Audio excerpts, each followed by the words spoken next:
first evil. Not only Seventh-day Adventist, go to other churches, it is the same thing. And that is why this message is telling us that it is foolishness for those who are still practicing all those idol worships, sexual immoralities, homosexuality in the church. The message to them is nothing. To them, it is foolishness. But to those who believe, who has accepted the death of Christ on the cross, is the power of what? Salvation. That's the power of salvation.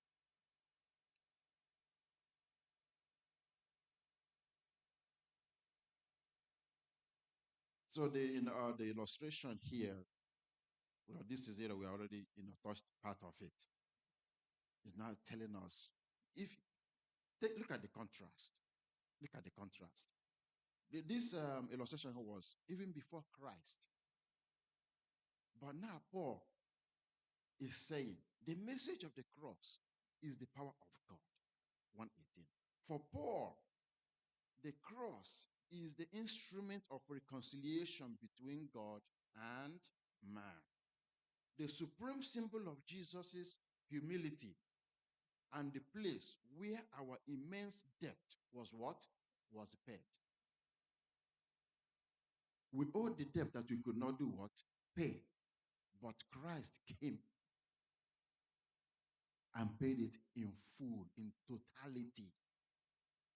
In totality. The cross is Paul's answer to the problems in what? In Corinth.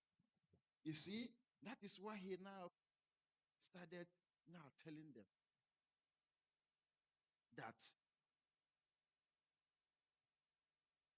you are now saved. You are no longer what? In the world. You are no longer in the world. You should now be focused on what? On the cross, on the price paid on your behalf, on the what? On the cross. Not all these other things now that you guys are bringing inside the church.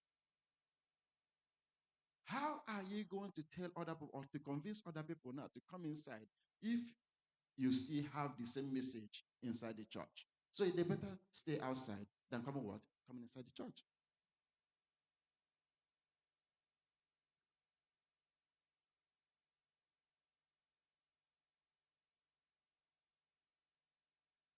You don't have to go very far in 1 Corinthians to realize that he is very concerned about one major issue: divisions in the church. Paul is so perplexed that right after the greetings and the Thanksgiving section, this is the first topic he addressed: division in the church. So there were, several now parties in the what? In the same church. In the same church. And his preaching was to unify the whole church back again as he put it together before leaving. Before leaving. A lot of things now have come into the church that was destroying the message that he brought into them. And the same thing is happening to us today too. A lot of things are destroying the message we have as Seventh-day Adventists. A lot of things are destroying what we believe in. We are losing grip of what we believe in as Seventh-day Adventists. But God forbid that we will remain the same until Christ comes. And that is where these lessons are coming to us. Let us make the what? Let us make that change. Let us make that change. The change is now. The change is now. Anybody has anything to add to Saturday introduction? Or we're moving straight to Sunday, the gospel of the cross. the gospel of the cross. I've asked before, what does it mean to you? The gospel of the cross is the what? Is the power of God unto what? Unto salvation. You see?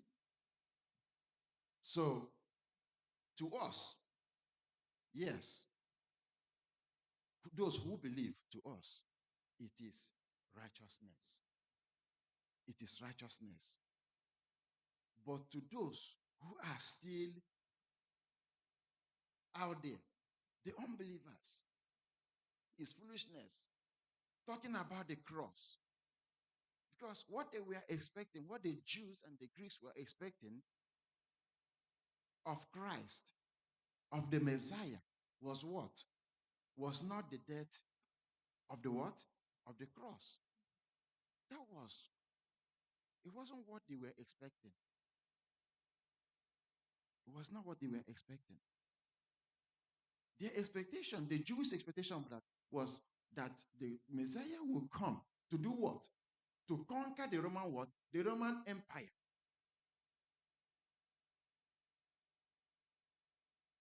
And the Greeks, they were all about their what? Their philosophy.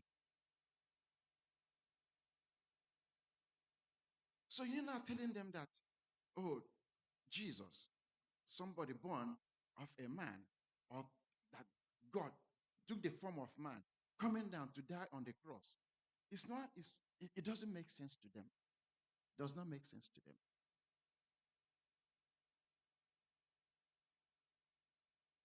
So the gospel of the Christ, of the cross, will make more sense to us today than it did in those years. The gospel of the cross should be the center of our what? Of our message today. And should be part of our what? Daily living. Should be part of our daily living. When we reminisce on what Christ went through on the cross, every day of our life, our characters will not remain the same. Am I right? When we every day think about the cross, the price paid, the shame that Christ bore to the cross,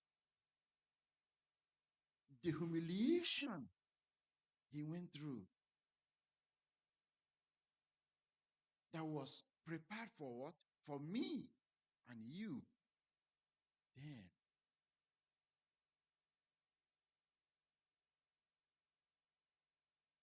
our life and our daily livings will reflect that of what? Of Christ.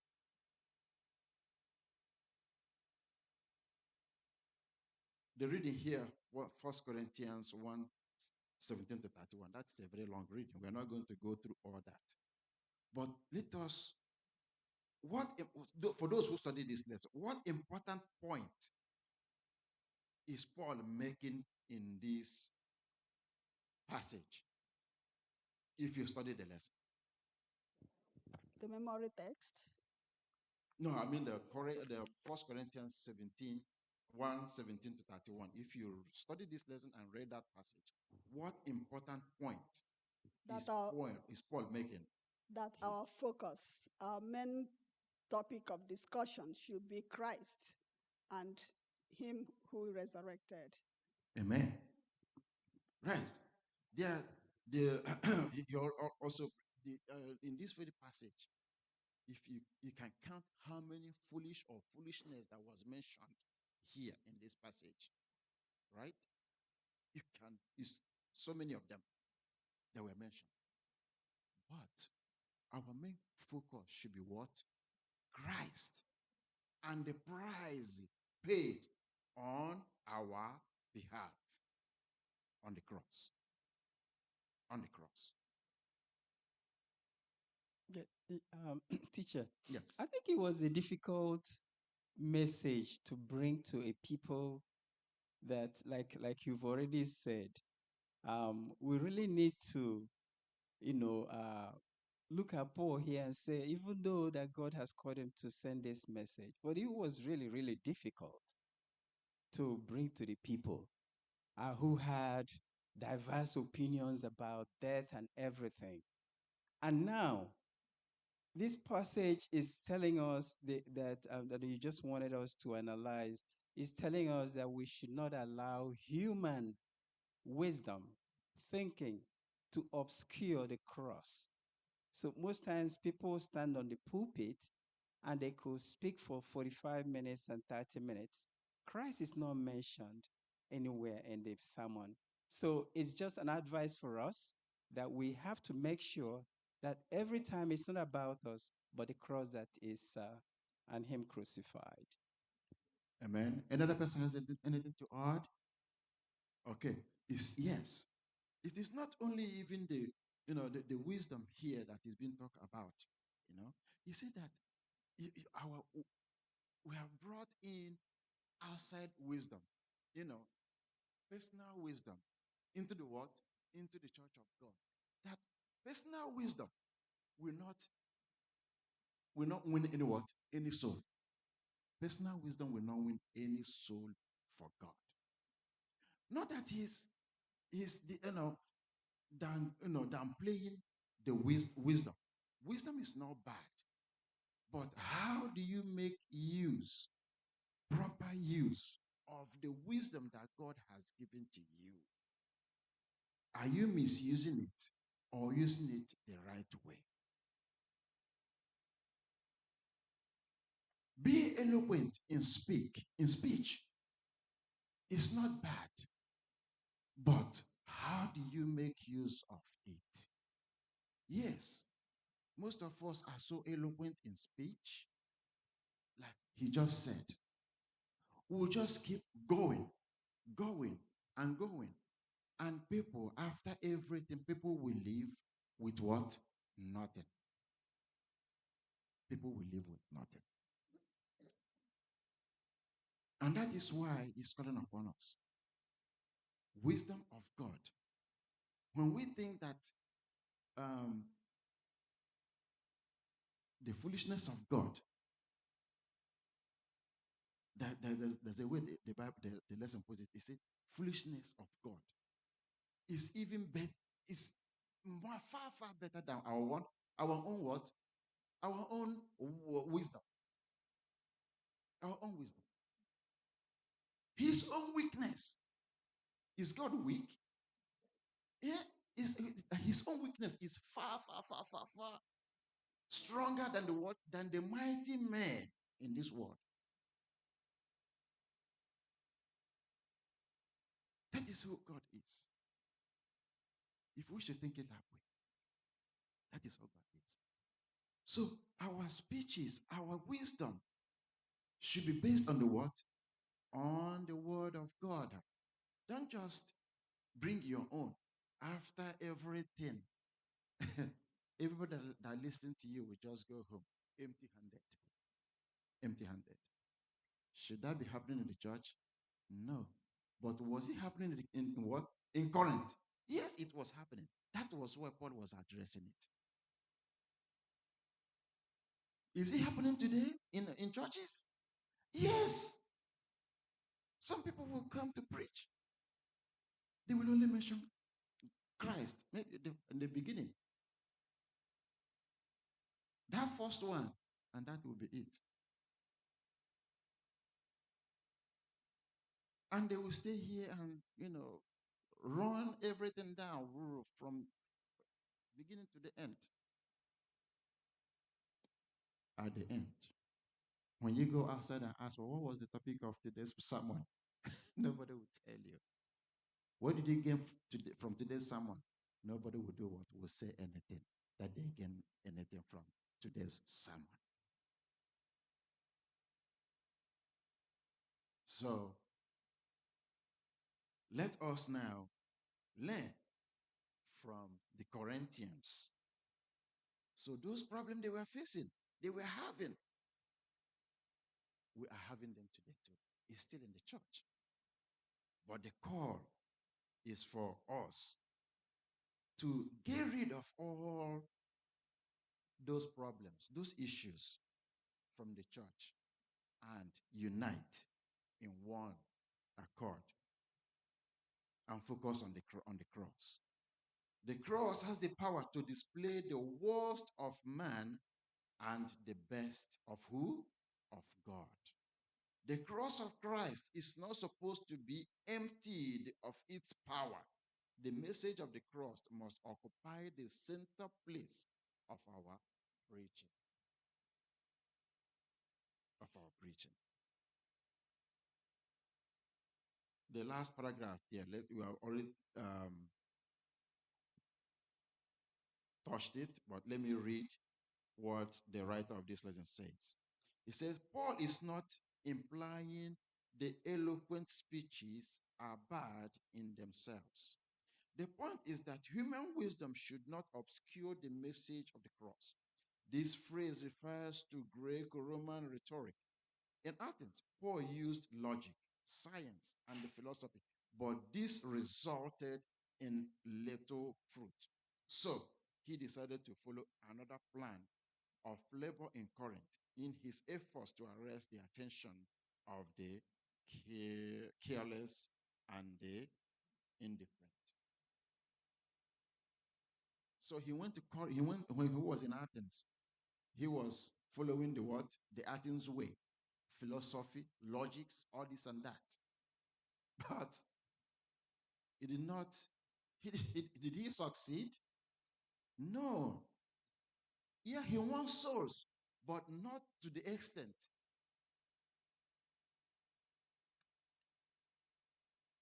compared to the Corinth. That is why he did what he changed course. He changed course because using all those philosophies, now I will tell you that Christ was not the main center of those messages. So now he changed course in Corinth. And that was why he won so many souls in Corinth. Any contributions here? Yes. Yes. And you also talked about baptism. And when I was reading this lesson, it reminded me about this particular church. When we started, we were all JJCs. We just came in, didn't know what to do, didn't know where to start. And we didn't have a pastor. We didn't even have elders. And we were just, fidgeting, trying to get together. So everybody brought what they know, what they learned, and whatever. And we were all just pushing it through, pushing it through. You couldn't talk about baptism because you needed a pastor. Even child education, you needed a pastor. Some opted to have a pastor, a real pastor, dedicate their children. And it's, it applies now. And then in Corinth, you could see that I'm thinking that everybody wanted Paul to baptize them, not to whom baptism was being made into. So it's so important that for us now to focus that baptism can be done by an elder, but at the end of it, you're being baptized into Christ. Yes. An elder can do child dedication too. Remember? That did one of my dedications when we were in Sheffield. Bennett, you did it. But some people will not accept it. Isn't that a problem? It is a problem, but we're all in the same church. So why can't an elder ordain your child or perform baptism? Is that baptism of that elder? Is he the owner of the baptism? No, it's not his own baptism. It belongs to Christ. So these are the things now we have to eliminate. It is happening here in the church a lot. If it is not this person, It's not going to happen. If it is not that person, no. It is not going to happen. That problem did not start today. Did not start from this church. It started from what? The olden days. So we've been nurturing all these problems here and there, and we are still struggling to make things right. To make this right. Well, the lesson is here today. It's an eye opener. Let us make it what? Right. Amen. Amen. Monday lesson: foolishness to those who are perishing. Now, going forward now will be a lot of repetitions of what we've been saying. It's a lot of repetitions. Foolishness to those who are perishing. We have touched it several times, you know.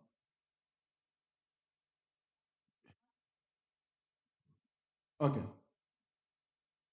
So we discovered that Paul changed strategy Mhm. when he got to Corinth, right? The strategy he used in Athens is not the same strategy that he used in Corinth. Mm. So, as Adventists today, do you think it's time for us to change our own strategy? Do you think there's something we are doing that is not right? That is because when you look at the church, I don't think the church is growing the way it should grow. Do you think it's high time we changed our strategy? Maybe in preaching, in evangelism, or whatever that we do. Let's bring it home. Yes. Yes. In so many ways. First, our attitude and character as a Seventh-day Adventist. I remember this sister one day was talking about an elder, right? Remember, Sister Lama, right? Was talking about an elder, what an elder told him about his father. These are the things that we are guilty of as Seventh-day Adventists. Remember that the Bible said that I have other sheep out there. So the kingdom of God is not meant for only the Adventists. If we should change a little bit course,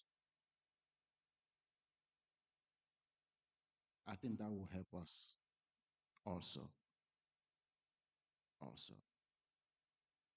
The way we live our lives outside as well as Seventh-day Adventists is changing a lot. It has changed a lot. We are not what we used to be. That has changed a lot. So how are you going to win a soul if you do not come back and unite and take on the old religion that we had before? Yes.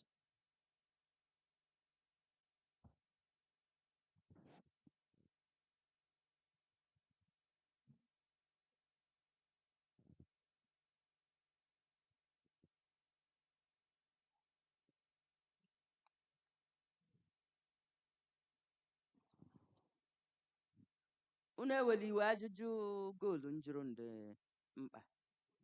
Onye ozizi obi ndịkwa m tọles ala otu ị nwere ike. Dịka anyị hwe nji anyị enwe na solu mbụ otu anyị nọ. Onye Sabat o merela chọọchị ngana some years ago. Ada ezi lesson kata ụka enwụmai kemgbe example unu egwele ya otu nwaanyị mkpọ n'anyịla akụkụ nsị oyi ndị Sabat ejiwa aṅụmai ma ele ya anya onye ka ọdọ nsị nnọkwala ihu nga na ọ bụkwa onye sabat onye diknes ya sị njere m ka ọ bụ ha naanị mbụ mmehie mele ndị ka anya ji m na-ama n'otu ụwa ke m nọ mele esukwasị ihu ala azụ kpim sie ogwegikwa dịkwa ka ịdị imefu anyị ndị ka anyị otu anyị nnụ ekweghị ndị mmadụ bịa onye isi mmadụ ezuru ohi ogweghị ndị egbe ụghalama ede na nwanna nhele anyị ike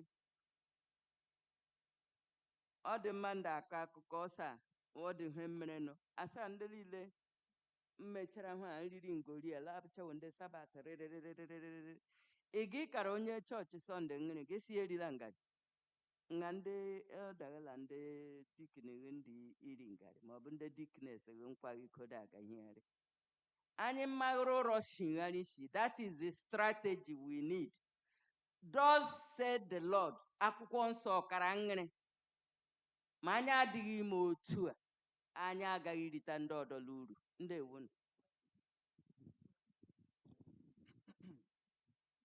In addition, we also need, I think the light is being revealed to us from time to time.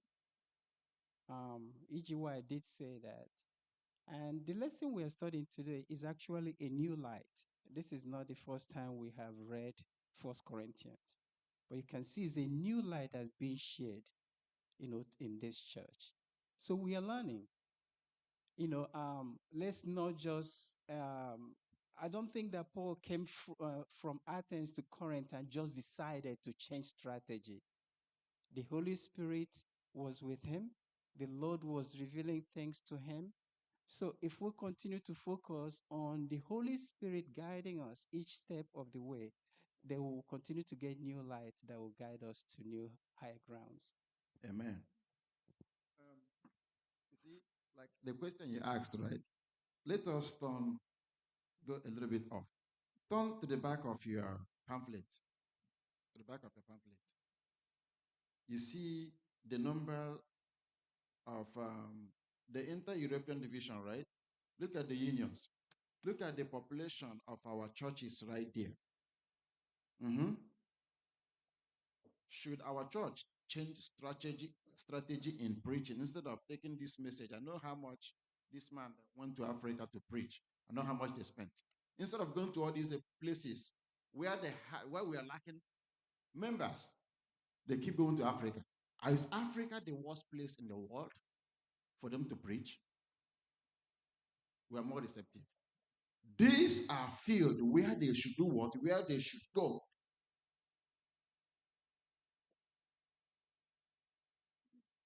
Look at the population of our members in these areas.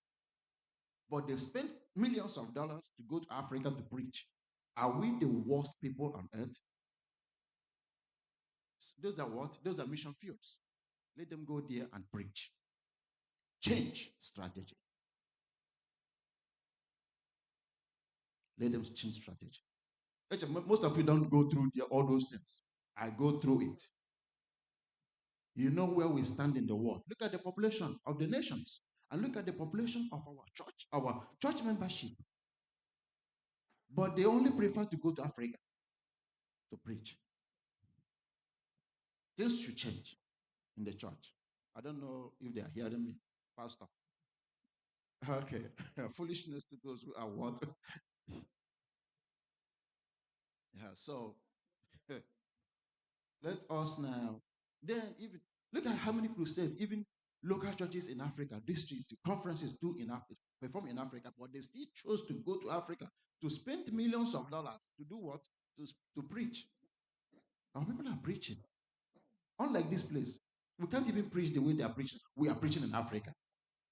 We can't. But this is a mission field. These are mission fields that need to be filled up. Foolishness to those who are perishing. It's money. So, like Elder Riaku said, reception. We have done evangelism in this church. In 1923, 1923, Clifford came to Aba and brought message to us. Mhm. And that's why we're here today. We are on this part of the world. And I think it's even a good thing. Let them continue going to Africa. Because look above now, it is the cross we should be looking at. That's what we're studying. The end justifies the means. And I let them spend the dollars and go there. But I know we are here evangelizing ourselves and them, but they are not receiving us.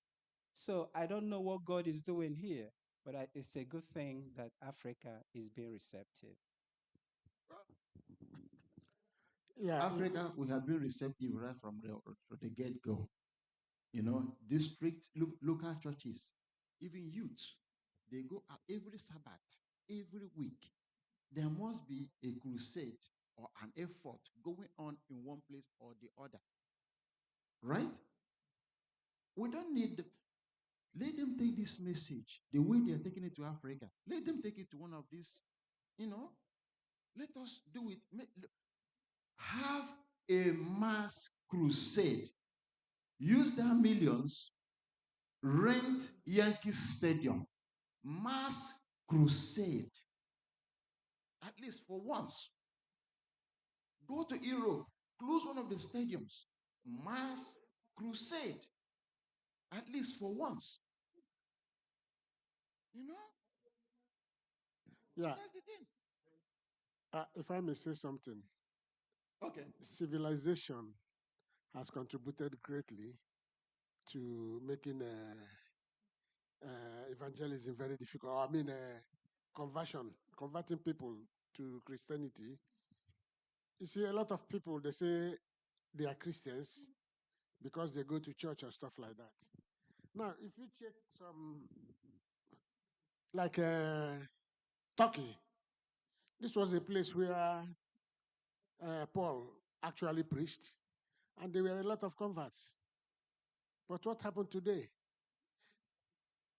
There are very few Christians there. But in those days, there were a lot of Christians there. He went to Athens, that's Paul. You see how he preached to them? Because of the way he saw the way the people, their system. He has to talk to them according to their system. Because they feel they are educated, they know so much, very wise, with their philosophy and stuff like that. They did not accept the gospel so well. Unlike in Corinth, there are a lot of mean people there. Those are the people that, the lower, somebody say, one man, one chief in my area say, "Ekwem na Chineke wikpere." It's the hungry man you go to preach to, and then he agrees with you easily. Not the rich man. It's not easy. You see? So, here, one of the problems we have is showing love also to among ourselves, so that outsiders, when they see how you exercise your love within yourself, they can be attracted. Not just going to install, call for a crusade and then make crowd come around. Our attitude alone can bring people in. Amen. Amen. Thank you. So now, like we said, all this Monday, Tuesday, it's all repetitions of what you have said. But let us, touch a few things in these 2 days, then we'll move forward. Foolishness to those who are perishing. Yes. Um, we know the city, like Edebere said, that it was a very difficult letter for Paul to write. It was a very difficult message for him to write. You are writing to Corinthians, right? Corinthians, the people of Corinth are full of what? Knowledge, intellect. They are well exposed, very well exposed. So, what are you bringing to them? If you are coming to them, you have to come with something what? strong to convince them. To convince them. That was how difficult it was for Paul to preach in Corinth. So he had to bring something. Now, Paul is coming now to them. We have, narrated, talked about what cross meant those years. Now Paul is coming to them with the message of the cross, with somebody who was born of what? Of human, to be the Messiah.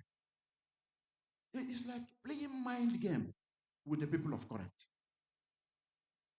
He was playing mind game to them, with them. It was too simple. But I'm telling you, it was too simple for them. How can this be that somebody who was born of a man is the Messiah? And the Messiah they were expecting was who was to come and overthrow the Roman Empire, who will come and rule and change the entire situation they were in those years. Rather, now you're coming and telling them, oh, the Messiah is the one who was crucified on the cross. What are you talking about? He was a thief. He was a criminal. He was of no good. So why are you telling us that this man, that we should now follow this man who was crucified on the cross? It doesn't make sense to us. It does not make sense to them. And that was why it was foolish for them not accepting the message of the cross. And we still have such people in the church that year in, year out, week in, week out, they will come in the church and they will still remain the same. They will still remain the same. Immediately they go out, step out the door, you see a different person altogether.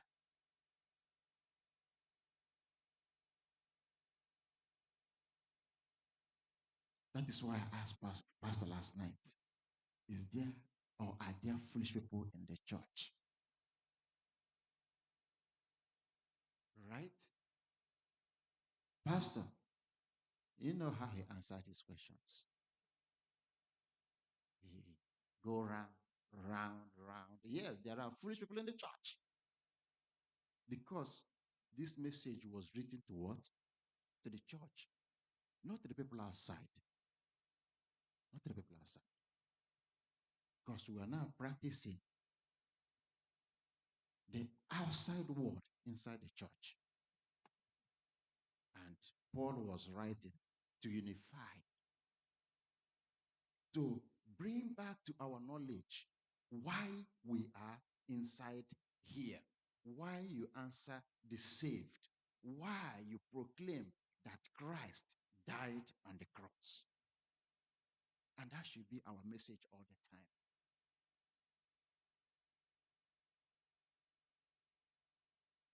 Let us see the third paragraph there. See what it says. Think about Paul's situation in this city. He comes to a place that prides itself on its own so-called knowledge and wisdom and cultural sophistications. And in this context, he talks about a Galilean Jew, Jesus of Nazareth, who had been crucified by the Roman and then risen from the dead, all in order to pay for not only their sins, but for the sins of the world. Can this guy be serious? Was he kidding? This wasn't some deep new philosophical concept either that could be passed and analyzed by philosophical tools. It seemed to be lunacy, nonsense, nothing that any smart and educated Corinthian could take seriously. You see that? They were all in the church. They were all in the church, not outside. And as foolish as Paul's message sounded to the pagans, for many of the Jews, the message of the cross sounded what? Worse. These are even the Jews, the brothers of Jesus. What Jews was expecting a Messiah to be executed by Rome. No, none of them was expecting that. The Messiah was supposed to overthrow the what? The Romans, not be crucified by them. Thus, from the start, Paul had a lot going against him in what? In Corinth, like Eda said, it was a difficult what? Message. Paul was choking with the message he sent. He was relaying to the people of Corinth. And yet, despite all this, souls, Jewish and Gentile, we are one to the gospel. Amen? The message is here. Now, the last paragraph says, whatever opposition we face, God has people who are open to hearing what? The truth. We must be ready to be used by him to reach those people wherever they are, even in places today that are as bad as or even worse than Corinth was. You see how bad Corinth was? It was so bad. It was so bad. But the Holy Spirit is what? Is still at work. Still at work. Still people were what? We are one. We are one. So no matter the difficulty, that good. You see the last one, right? No matter what you face in getting across that message, right? The Holy Spirit will guide you through. And those who are prepared to listen and hear will do what? They will change. They will change. Amen? Power. Selves too. Yes. Because sometimes as Christians, I just like the real. Sometimes it goes through, we think about these things. Let's not lie about it. Like when things are happening to you, a lot of things are going through your mind. We should always pray for that Holy Spirit to also help us in our own individual lives. Amen. Yeah. Amen. So power to those who are being what? Who are being saved. Yes, that is what cross means. Cross is the power of God to those who are what? Who are saved. Mhm. And reading Colossians 1:20 and 1 Peter 2:24, what did Jesus accomplish for us on the cross of Calvary? What did Christ accomplish on the cross? He accomplished a lot for us. What? What and what? Class. Salvation, right? Hope. Reconciliation, right? We already went all through that before. Right. He bore our sins in his own body that we might be what? That we might live for righteousness. For righteousness. So that is the power. And that is what Christ accomplished on the cross. On your behalf, on my behalf. Denying the cross is self-destruction.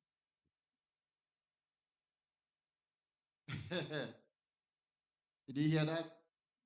Denying the cross is what? Self-destruction. I hope none of us are denying the cross today after this lesson.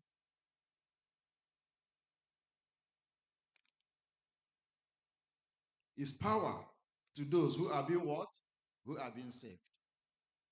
But destruction to those unbelievers. So let us try and reconcile ourselves to Christ and to the cross of Calvary.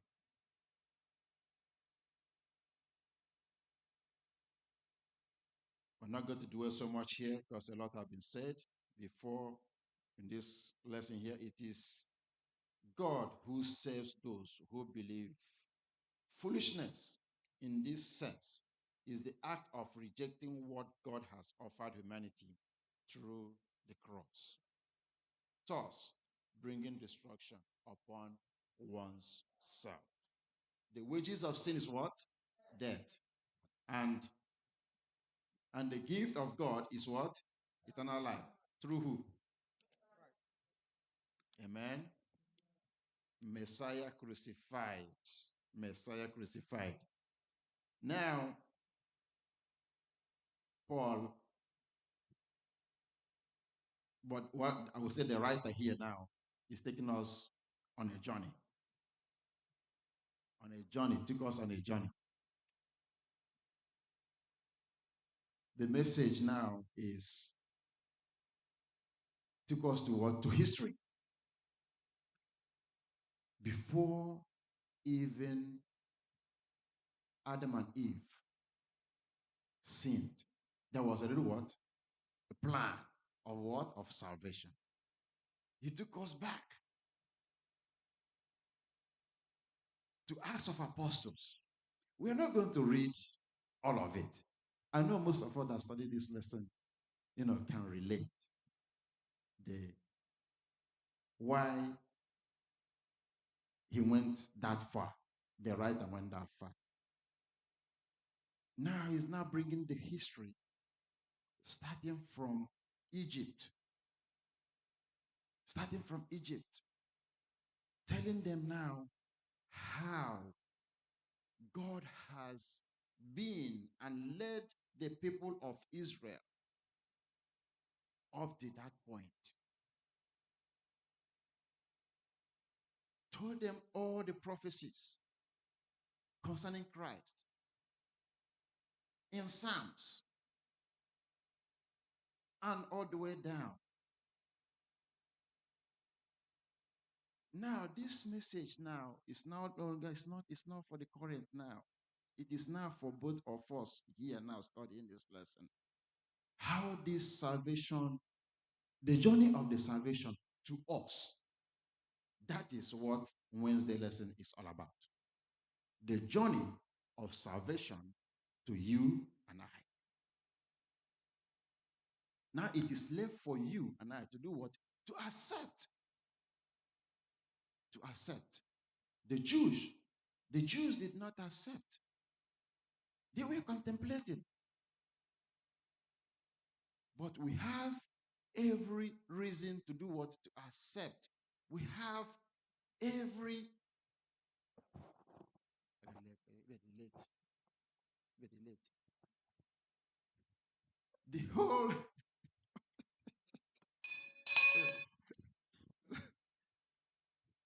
so we have every reason now to accept this message because our forefathers did not have this opportunity we have today. They didn't have it. But we have a lot of evidence to carry on. You have a lot of evidence to tell us what to do, which our forefathers did not have. And that is why the writer just went back telling us the story of how salvation got to us in Wednesday's lesson. Read Acts of Apostles. Chapter what? It's chapter 13.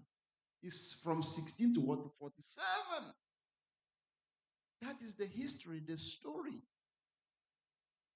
of the plan of salvation. Right from what? From the get-go. Right from the get-go.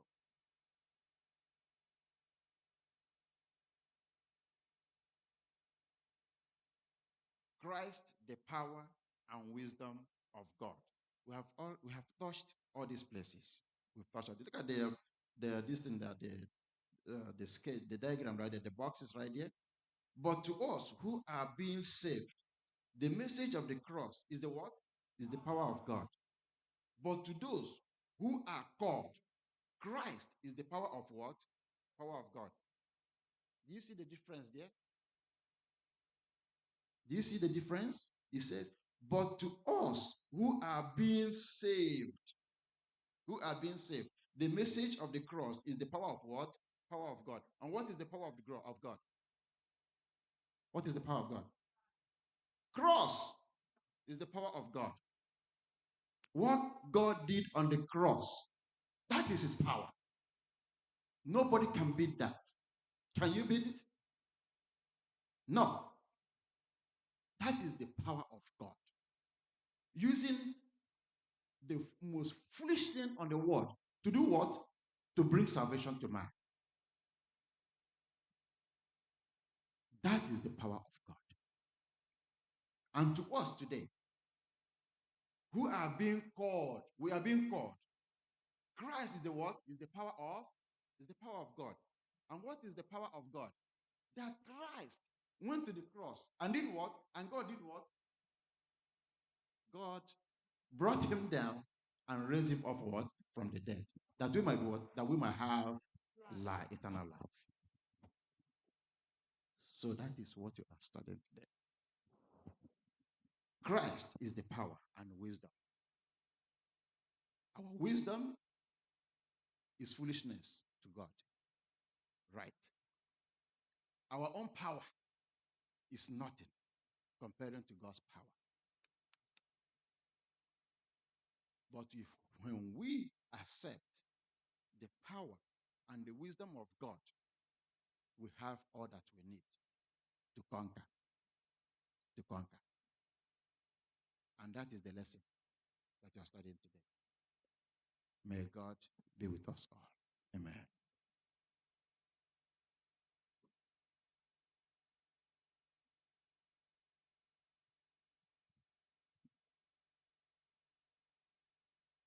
God made a beautiful rainbow. I know.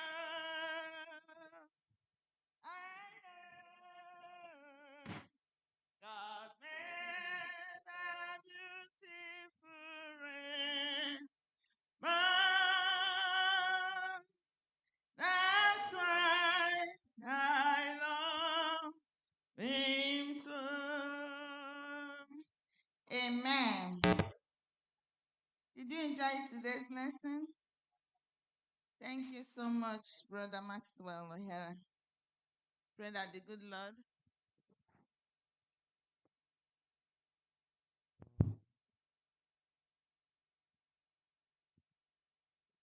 may the good Lord continue to bless you and bless your ministry in Jesus' name. Okay, if you parked outside the parking lot, the car has been moved. You can now go and repark if you wish. Amen. It is now time for our Sabbath School expense offering. Like we all know, Sabbath School expense offering is to support the affairs of the Sabbath School. I urge you to please dip your hand in your pocket and support us. If you have not gotten your quarterly, please meet Elder Nandoriak for that. I'll be singing SDA H518, Standing on the Promises of Christ, my King. I don't know why the song has been coming to my head this week, so I wish to sing it to you.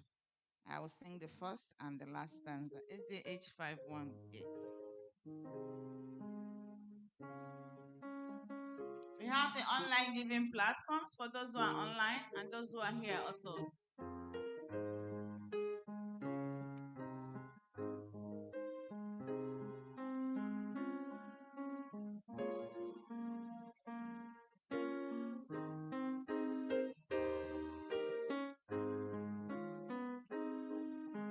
Standing on the promises of Christ, my King, true eternal and his land, his praise ring. Glory in the highest, I will shout and sing. Standing on the promises of God.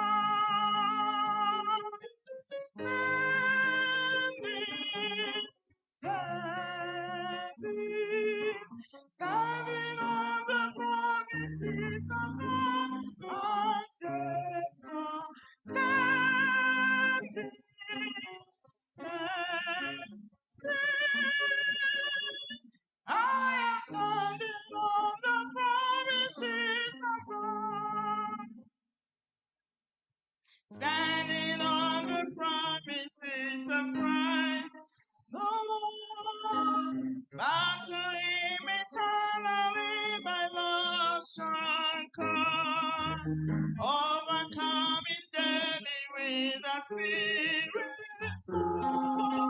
standing on the promises of God. Are you standing? Are you standing? Promises of God, my Savior, standing.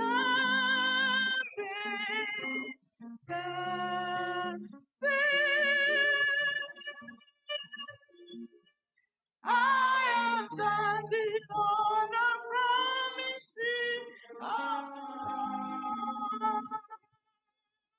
Amen.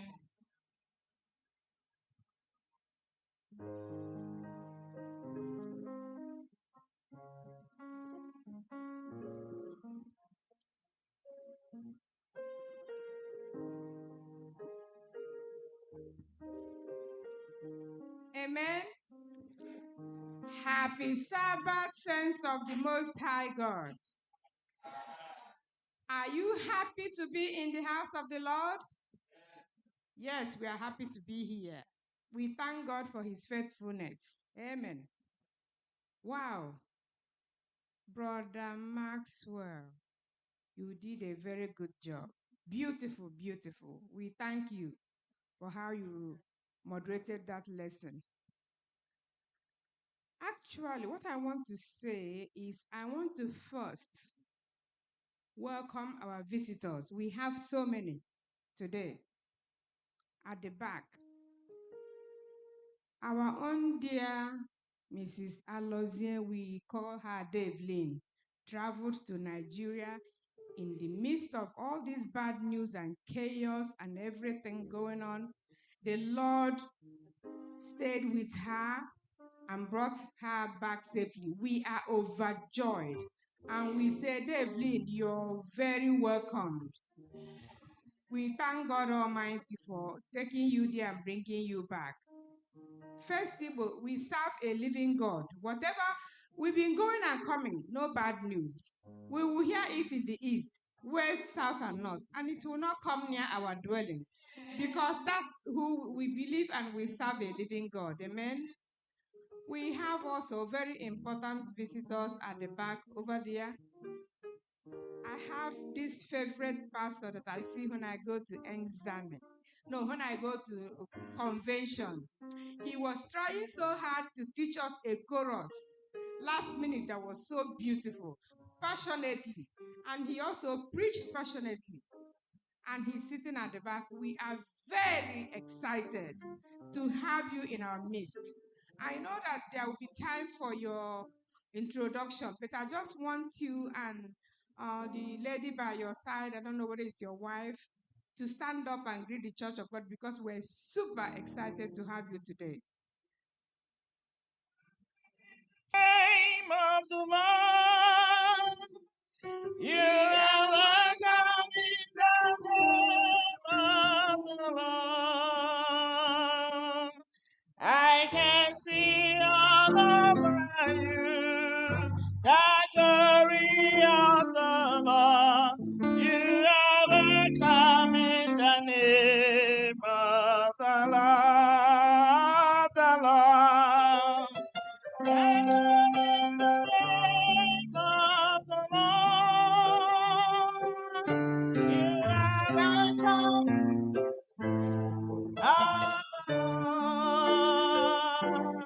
I can see all over you the glory of the Lord. You are welcome in the name of the Lord. Amen. Amen. Amen.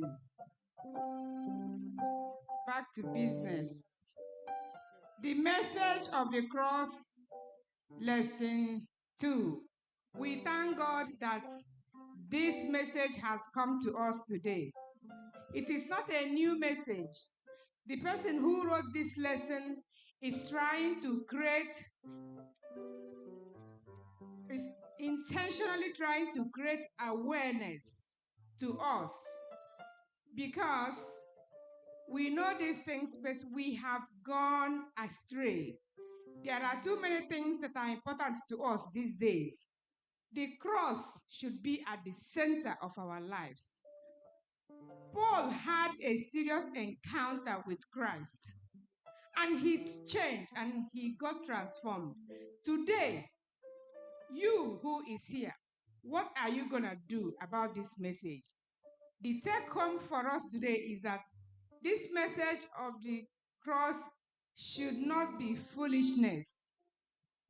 It should be salvation. It should be the power of Christ. It should be at the center of our lives and at the center of our home. Just close your eyes and see what can happen to somebody hanging on the cross with nails on the hands and feet. Can you beat that? Christ, God emptied heaven when he sent Christ to die. So let us think again and take the cross seriously. The cross is why we are redeemed. It is only through the cross that we will make it to heaven. There is no shortcut. So from today, let us take cross very seriously. Because when we sin, we crucify Christ again and again. May the Lord send his Holy Spirit and help us to be able to know what is important in our life and to glorify him in all things. In Jesus' name, amen. Next week is lesson number 3, titled Unity in Christ. And the memory text is coming from 1 Corinthians 1:10. It says, I appeal to you, brothers, by the name of our Lord Jesus Christ, that all of you agree and that there be no divisions among you, but that you be united in the same mind and the same judgment. Amen. If God tarries, we will gather here again next Saturday to worship him and to study this beautiful lesson. May the Lord bless us as we worship in Jesus' name.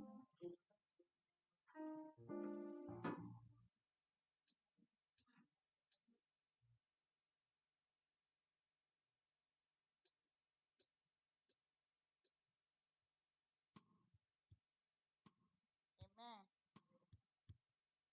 All right, as we bring the Sabbath to the close by singing from SDA 8163.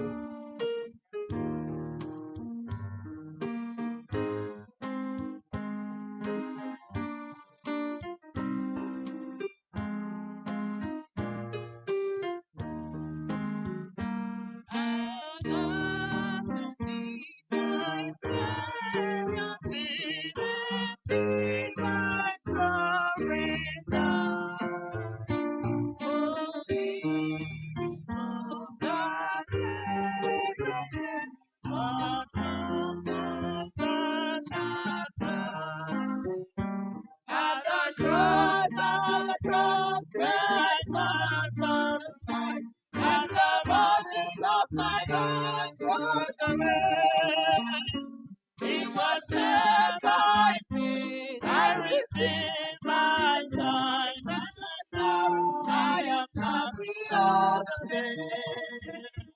Was it for crimes that I have done? He saw from the tree. Amazing, the grace of God and love beyond degree. At the cross, where I first saw the light, and the burdens of my heart trod away. It was there by faith I received my sight, and now I am happy all the day.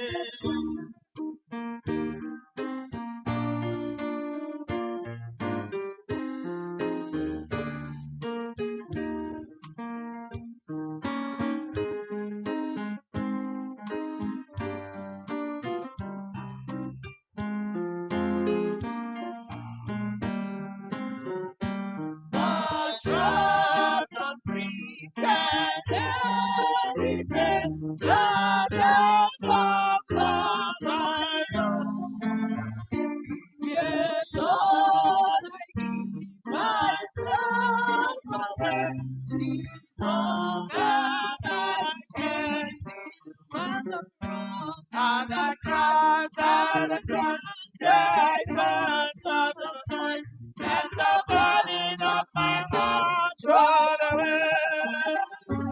It was there by faith I received my son, and now I am happy all the day. On the cross, where I first saw the light, and the body of my heart rolled away. It was there by faith I received my sight, and now I am happy on the Amen. Let us pray. Heavenly Father, we thank you that at the cross we can see the light. Many of us saw this light many years ago. Today, there are still people who need to see this light. So thank you, sir. Thank you, Lord, for revealing this unto us. Thank you for using your manservant today to deliver your message today. Thank you for bringing us here to worship you. Lord, we pray that before we leave here today, may you bless us abundantly. May we meet you at the cross. In Jesus' name I pray.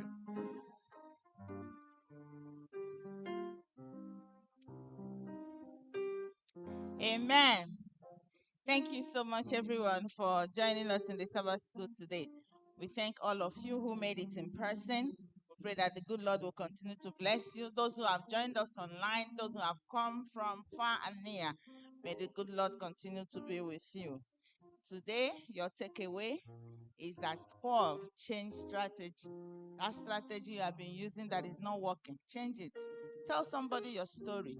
Tell them to come to the cross and see Christ. Give them the story, your testimony, how God has been leading you, how God has been saving you. I think when we do something different this week, we will experience a new and a greater change in our lives and in those around us. May the good Lord continue to be with you. Till we meet you again next Saturday, same place and same station. God bless you. We welcome you to Sabbath School. We are happy that you are here. Happy Sabbath day.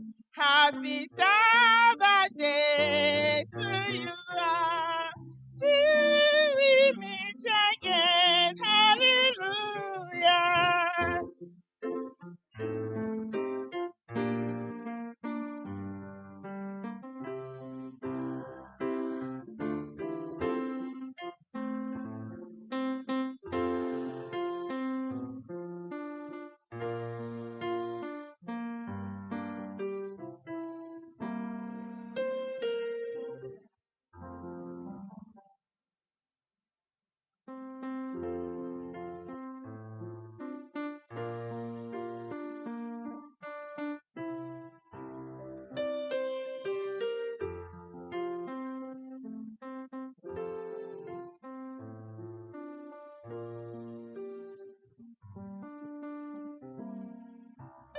Happy Sabbath, everyone. Good morning and happy Sabbath. Are we happy to be here today? Amen. While we wait on the divine service, let us do what we usually do. Sing praises to the glory of God. Amen. This song is in honor of our visitor. Anyị apụghị ịkwụghachi ụgwọ n'ihe ọma niile i merụrụ anyị, Chineke. Anyị apụghị ịkwụghachi ụgwọ n'ihe ọma niile i meworo anyị, Chineke. I nyere anyị ndụ, i nyekwara anyị oriri.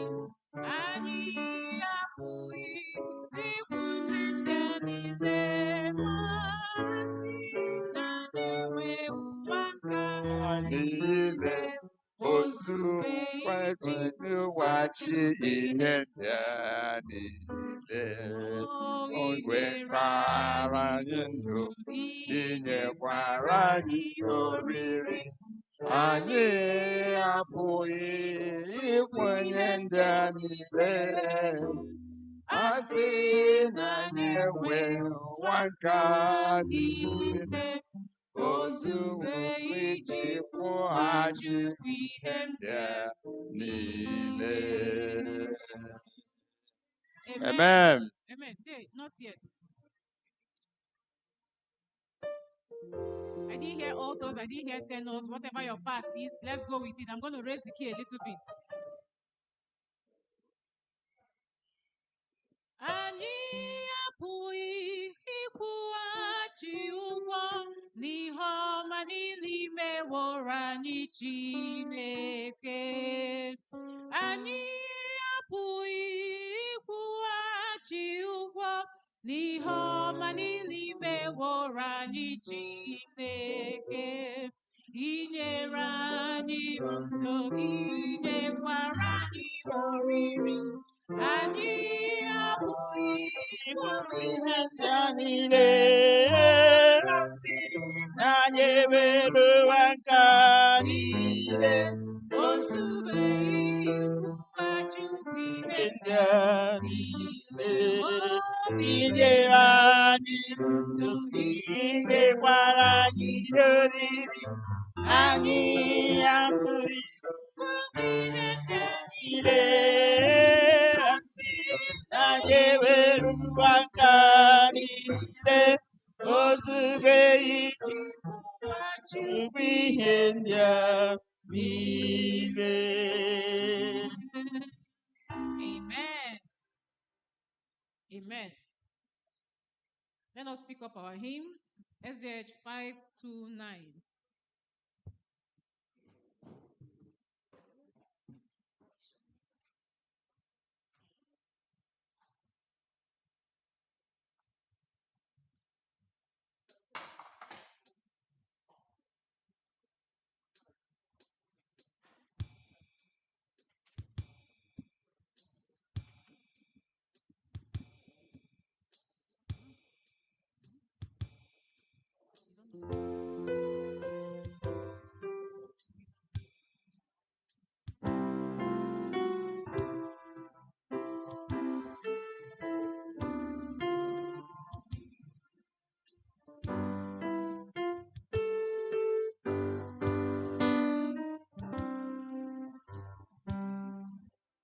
Under his wings I'm safely abiding.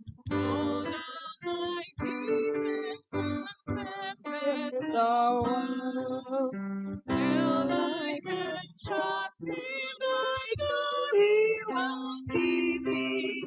He has redeemed me, and I am his child.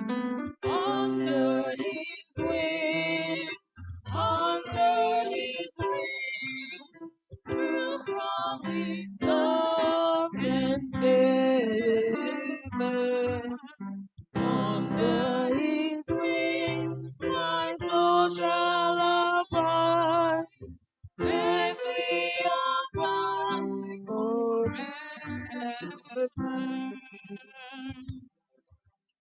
Under his wings, what a refuge in sorrow. How the heart can enter to its rest. Often when there's no comfort or healing, there I find comfort, and there I am blessed. Under his wings, under his wings, who from his love can save her. Under his wings, my soul shall abide, safely abide forever.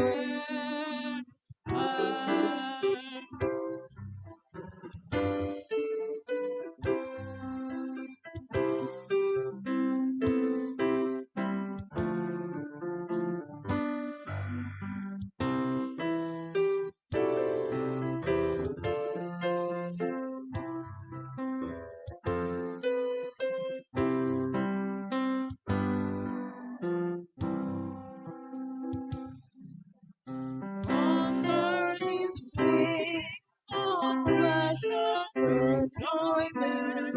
Every night till life's trials are over. Sheltered, protected, no evil can harm me. Resting in Jesus, I'm safe evermore. Under His wings, who from His love and shelter. Under His wings, my soul shall abide, safely abide forever.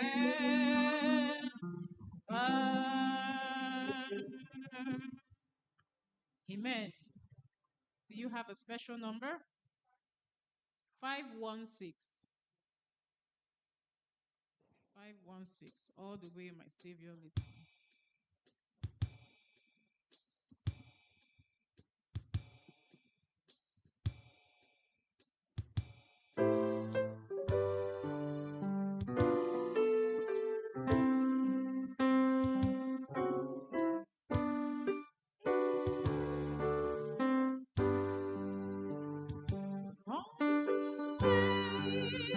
My Savior leads me, what have I to ask beside? Can I doubt His tender mercy? Who should I ask in my life? Heaven is divine and comfort, here by faith in Him to dwell. For I know where before me Jesus doeth all things well. For I know what before me Jesus doeth all things well. All the way my Savior leads me, shares His winding path I tread, gives me grace for every trial, feeds me with the living bread. Though my weary steps may falter, and my soul others may be, rushing from the rock before me, know what spring of joy I see. Gushing from the rock before me, know what spring of joy I see.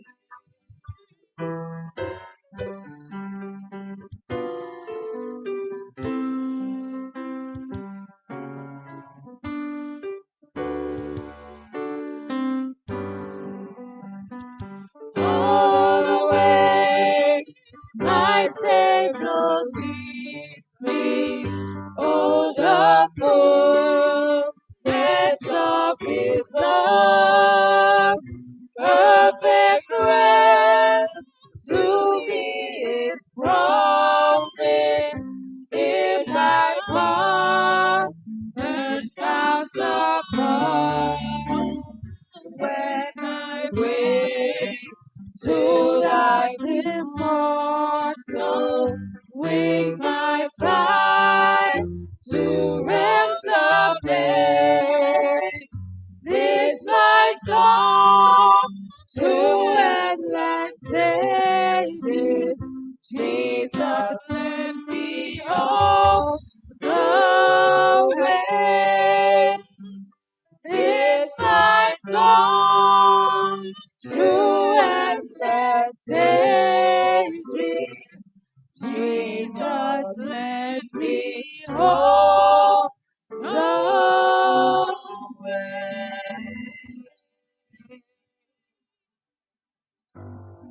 518.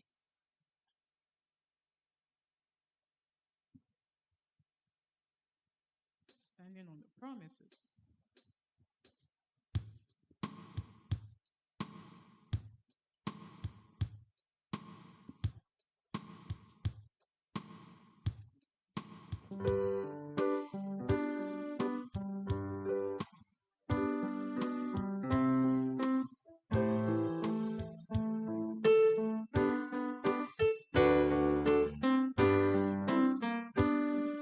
Standing on the promises of Christ, my King. Through eternal ages, let His praises ring.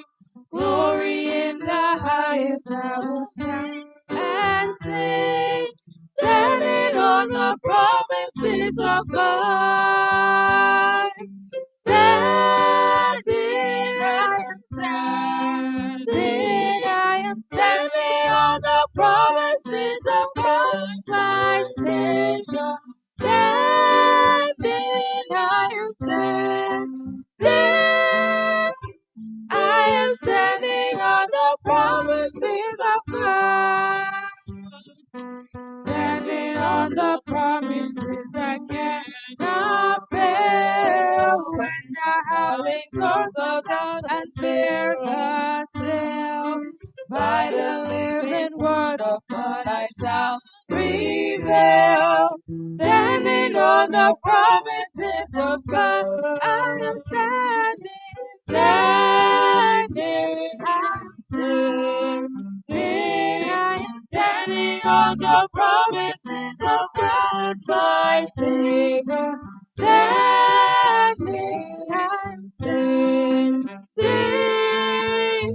I am standing on the promises of God.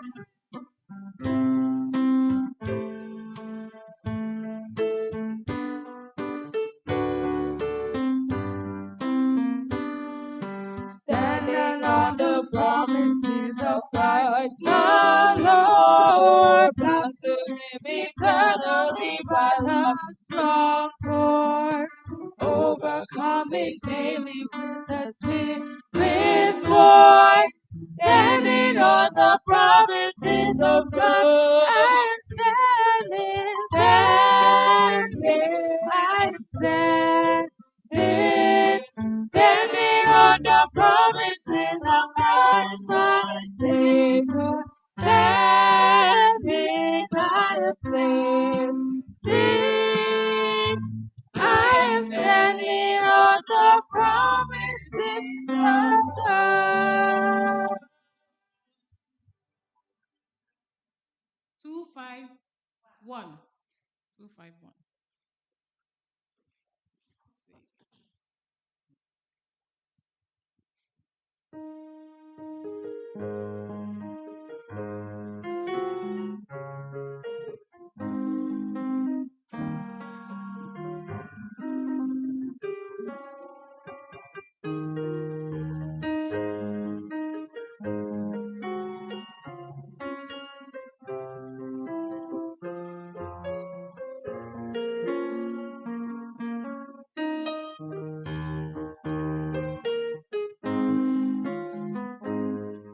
I serve amazing Savior, He's in the world today.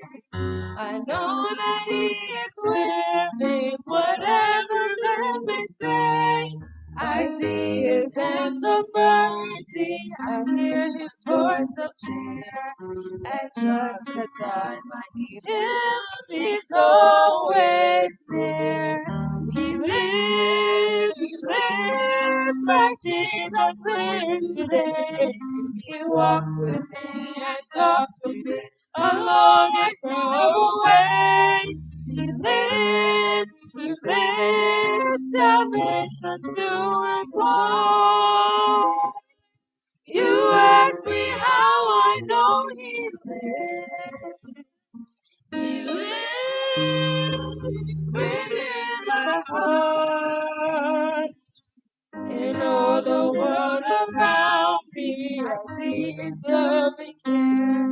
And though my heart was weary, I never will despair. I know that He is leading through all the stormy paths. That day of His appearing will come at last. He lives, Christ Jesus lives today. He walks with me and talks with me along life's narrow way. He lives, salvation to inform. You ask me how I know He lives. He lives within my heart.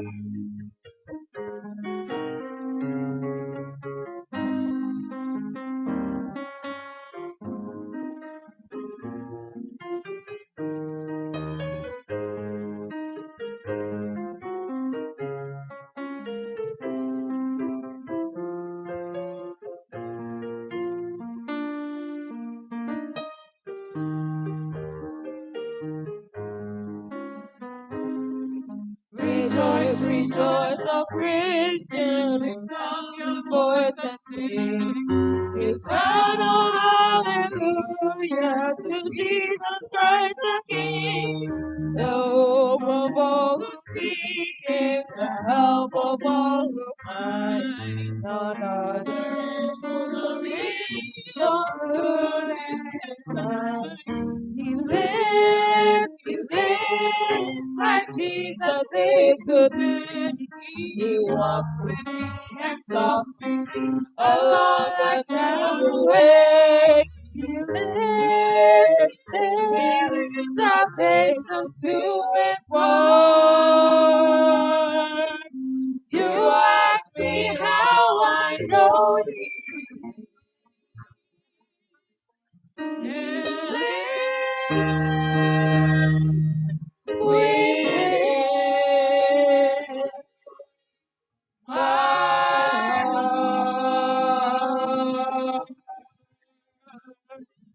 Amen. 109, Marvelous Grace.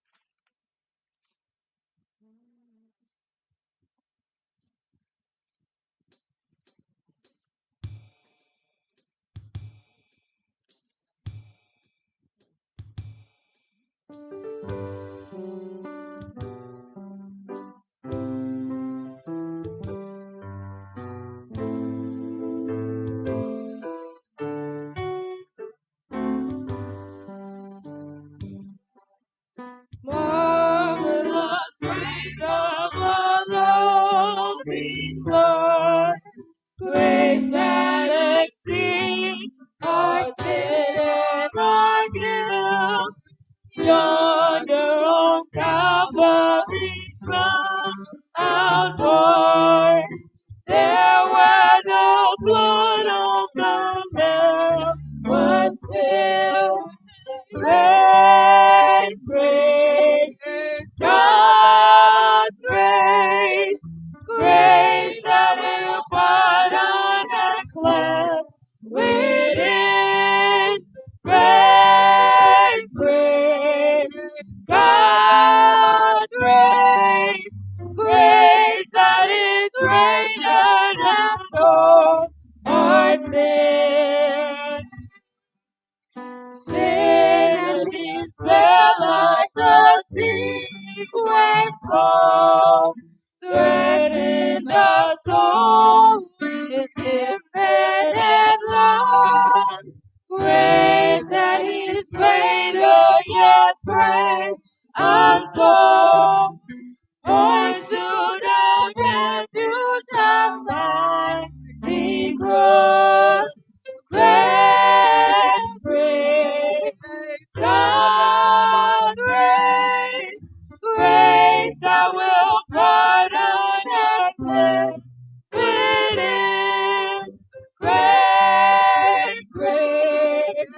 God's grace, grace that is greater than all our sin.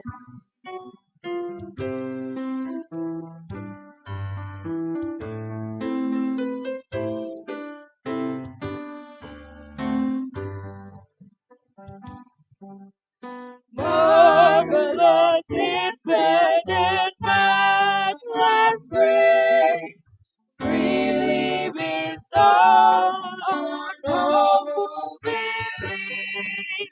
You that are longing to see His face, will you this moment His grace receive? Grace, grace, God's grace, grace that will pardon and cleanse within. Grace, grace, God's grace, grace that is greater than all our sin. Amen. Another number? 524.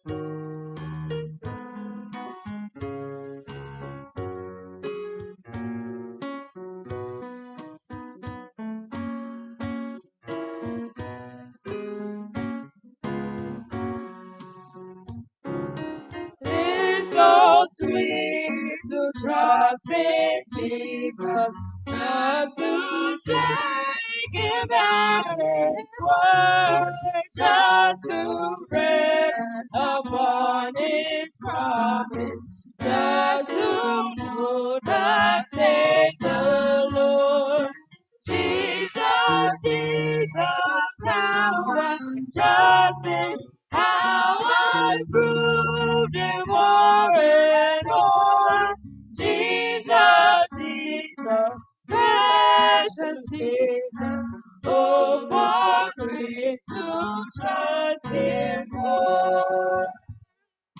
Oh, how sweet to trust in Jesus, just to trust His cleansing blood, just in sinful feet to plunge me in the healing cleansing flow. Jesus, Jesus, how I trust Him, how I prove it over and over. Jesus, Jesus, precious Jesus, oh, for grace to trust Him more. Yes, it's sweet to trust in Jesus, judged from sin and self to cease, judged from sin, but simply taking life and rest and joy and peace.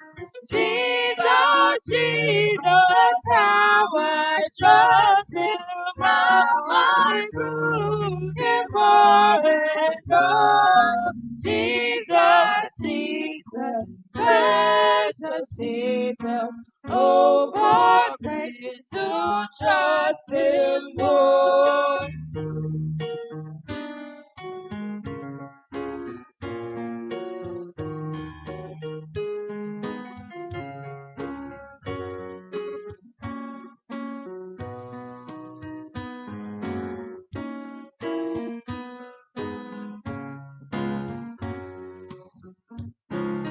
I'm so glad I learned to trust Him. Precious Jesus, Savior, friend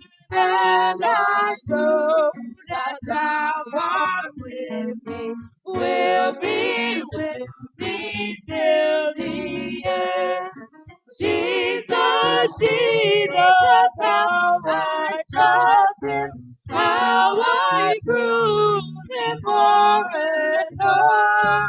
Jesus, Jesus, precious Jesus, oh, for grace to trust him more. Amen. May we rise?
Amen. We may be seated.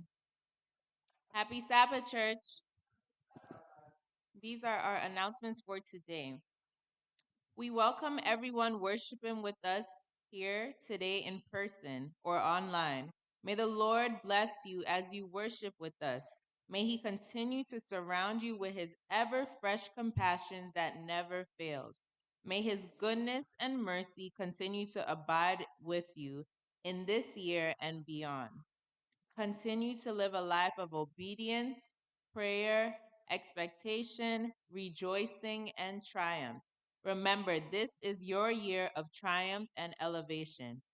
It is a year that you will be elevated to the higher ground and you shall experience celebration and jubilation. Amen. I would like to express my appreciation on behalf of the pastor to all who attended our church picnic on Sunday at Tibbetts Brook Park. It was a very relaxing and enjoyable occasion. The Lord gave us a beautiful weather that made our fellowship heavenly. Our thanks to Elder Ihama Aina, who goes out of his way to secure this venue for us every year. There will be church board meeting next week, Sabbath, July 18th, immediately after Vesper service at 7 p.m. All board members are encouraged to attend. We are putting together pictures for the church silver anniversary. If you have any pictures of your baby's dedications, birthdays, graduation, Thanksgiving, wedding, or other special occasions that have taken place since the church started, whether in Seton Avenue or Shefflin, or even here at Mount Vernon, no matter how precious they are, bring it and submit it to Akunna Akogu or Elder Ebere or to any of the elders. We are also compiling a list of those to be invited to the church silver anniversary. If you know people that would like to be invited to the program, please kindly send it to Elder Ebere or Sister Akunna Akogu or any of the elders. Our church anniversary uniform is still available for purchase. Please contact Elder Chigazurum Ebere. The cost is $30 a piece. You can make your payment through the church online giving platform or through the church Zelle account. Pay through any of these platforms and bring your receipt to Elder Ebere. Let us continue to pray for one another. Pray for those who have traveled and are yet traveled. Pray that the Lord watches over them, and pray for the sick, the bereaved, and less privileged. Let us continue to be one another's keeper. If there are any other announcements, the pastor or first elder will bring it to you. Let us rise for our affirmation of faith. It will be taken from Revelation 14, verse 6 to 7. And it reads, Then I saw another angel flying in the midair, and he had the eternal gospel to proclaim to those who live on earth, to every nation, tribe, language, and people. He said in a loud voice, Fear God and give him glory, because the hour of his judgment has come. Worship him who made the heavens, the earth, the sea, and the springs of water. Amen. Our call to worship will be taken from Psalm 33, verse 20 to 22. It reads, We wait and hope for the Lord. He is our help and our shield. In him our hearts rejoice, for we trust in his holy name. May your unfailing love be with us, Lord, even as we put our hope in you. May the Lord bless this reading in Jesus' name. Amen.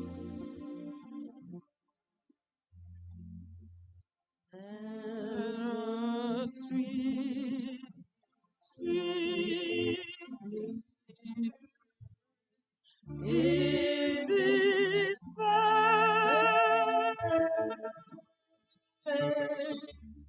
and I know there is a secret of the Lord.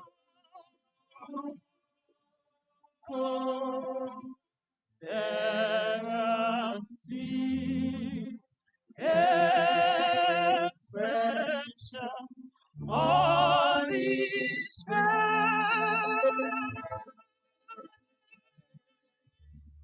and I know they feel the presence of the Lord. Sweet Holy Spirit, sweet heavenly Lord, stand while we know, filling us with your love. And for his blessings we lift our hearts in praise. Without a doubt we know that we are being revived when we shall leave this place.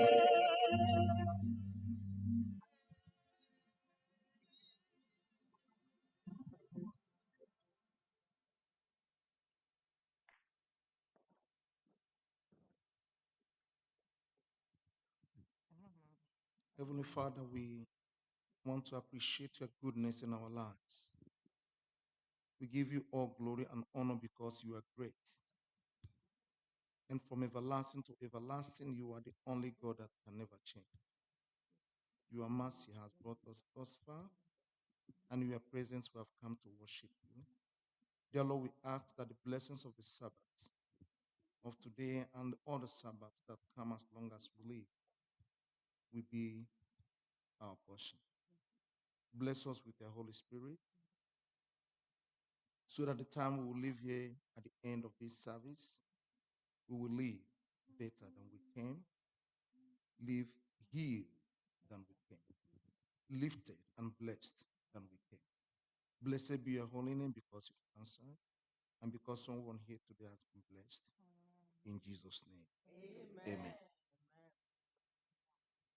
Let's remain standing as we take our opening hymn from SDAH 613. SDAH 613.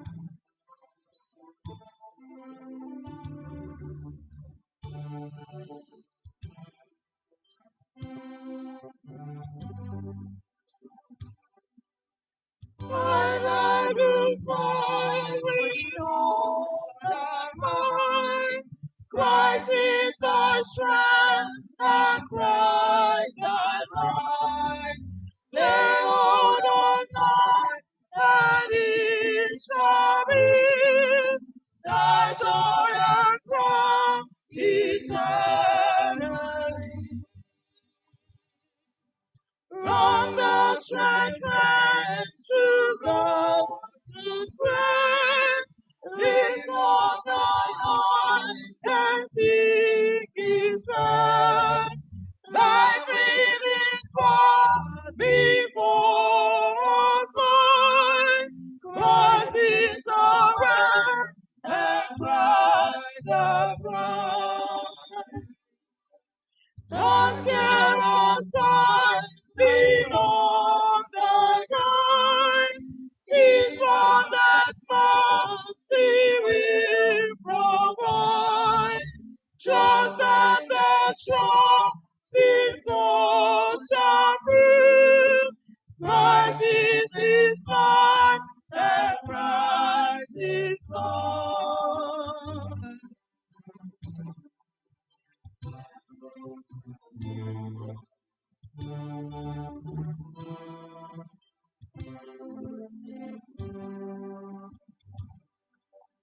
Let not nothing his arms on you.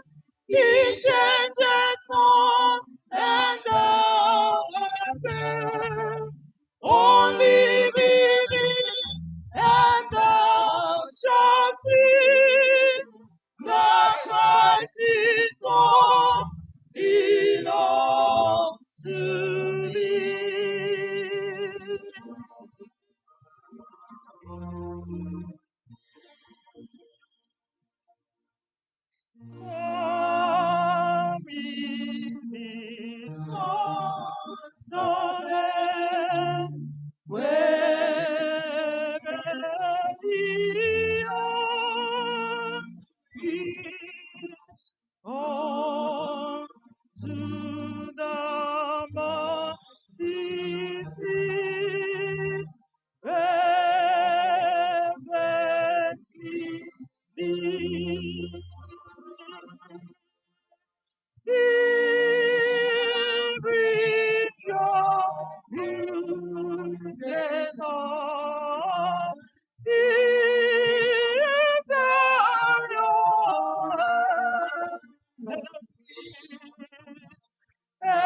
Our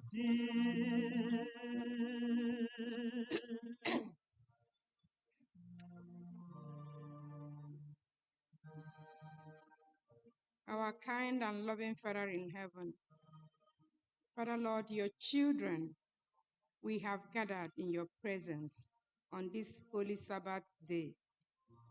Father, we want to thank you so much for being our God and our Savior. We want to thank you for leading us through the highways and byways of life through this week. We want to thank you for the healings you wrought in our midst. We want to thank you for the journey mercies you granted members of this church. We thank you that you placed food on our tables. We want to thank you especially because you brought us to your presence. We could not have come on our own. We are far gone in sin. We have wandered away. But Lord, you brought us to your presence. We are grateful. Father Lord, irrespective of our sins and shortcomings, you have continually been and are abiding with us. We cannot take your love and kindness and graciousness for granted.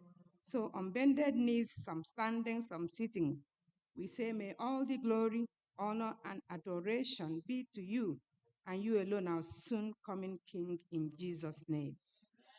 Father Lord, we have come with our sins and shortcomings. We plead your grace this morning at this feet of the cross. We plead for you to cleanse us of all unrighteousness.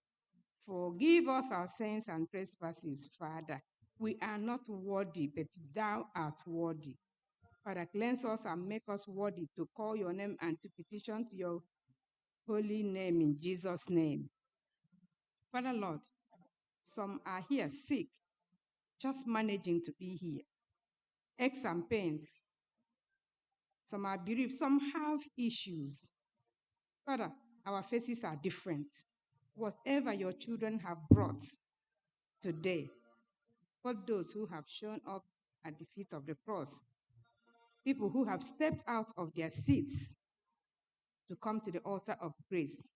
Father, please, in your infinite mercy, read our hearts, O Lord. Read our individual situations, my God. Meet us one by one at the very point of our needs, O Lord, in Jesus' name. Have mercy on us. Our generation is lost. Every day, bad news, left and right. There is no safe place. Father, we have found safety in you. May you keep us safe in Jesus' name. Father God Almighty, come and tabernacle with us today. From the crown of our head to the sole of our feet, we surrender to you every disease, every problem, whatever situation it is, both spoken and unspoken, our hidden tears, our sorrows, we dump it at the feet of the cross because we know you do all things well. So meet each and every one of us at the point of our needs in Jesus' name. Amen. Father, we pray that you come and heal this country, that you come and touch the leadership, that they will look on the cross of Calvary and see what you have done and turn around and do the needful in Jesus' name. Father, Lord, we pray for our country, Nigeria. We pray that, Lord God Almighty, that what we cannot do for ourselves, that you will do for us. We are tired of hearing bad news, bloodshed, all kinds of atrocities. We cannot name it all. Unrest. People are living in fear. People are hungry while others are living in wealth. Have mercy, O Lord. Touch our country. Cleanse our country. Just like you delivered the Israelites, deliver our country, Nigeria, in Jesus' name. Amen. My God and my Savior, Father, we surrender the worship of today to your hands. We surrender your Son who is going to break the bread. We pray that you, Lord, anoint him anew, that you touch his lips, that he will speak according to your word, that he will not speak his own word, that he will speak the words that you have placed in his mouth, and will be richly blessed in Jesus' name. Father, Lord God Almighty, If there is anything I have forgotten to say, please, Lord, give us this day our daily bread and forgive our trespasses. And do that which we cannot do for ourselves. And help us that in this crooked world, that as we worship you, that we will humble ourselves and look upon the cross where our salvation comes. And when you come in glory, Lord, please do not forsake us. May you welcome us into your heavenly kingdom, because we have prayed with thanksgiving. In the mighty name of our Lord Jesus Christ and Savior. Amen. Hear your praise, oh God. Hear your praise, oh God. Incline thy ears to us and grant us thy peace.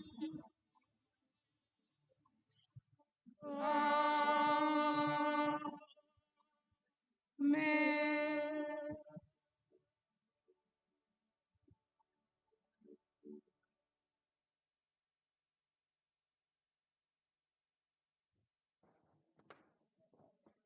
We are children of a better life, children of a better life, children of a better life. Oh yes, oh yes, oh yes, oh yes, oh yes. We are children of a better life, children of a better life. Children of a better land. Oh yes, oh yes, oh yes, oh yes, oh yes. Love,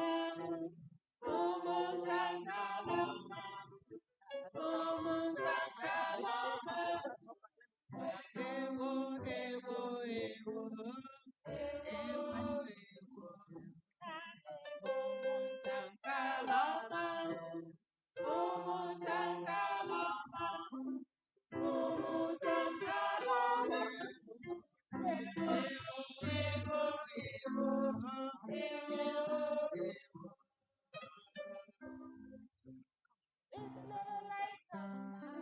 yes. Let it shine. It's the light of mine.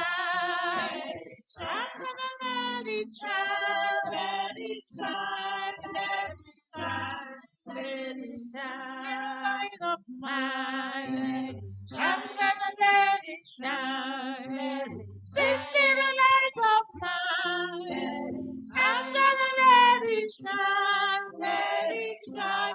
Let it shine. Let it shine. Wampekala kumjio, agama meko we.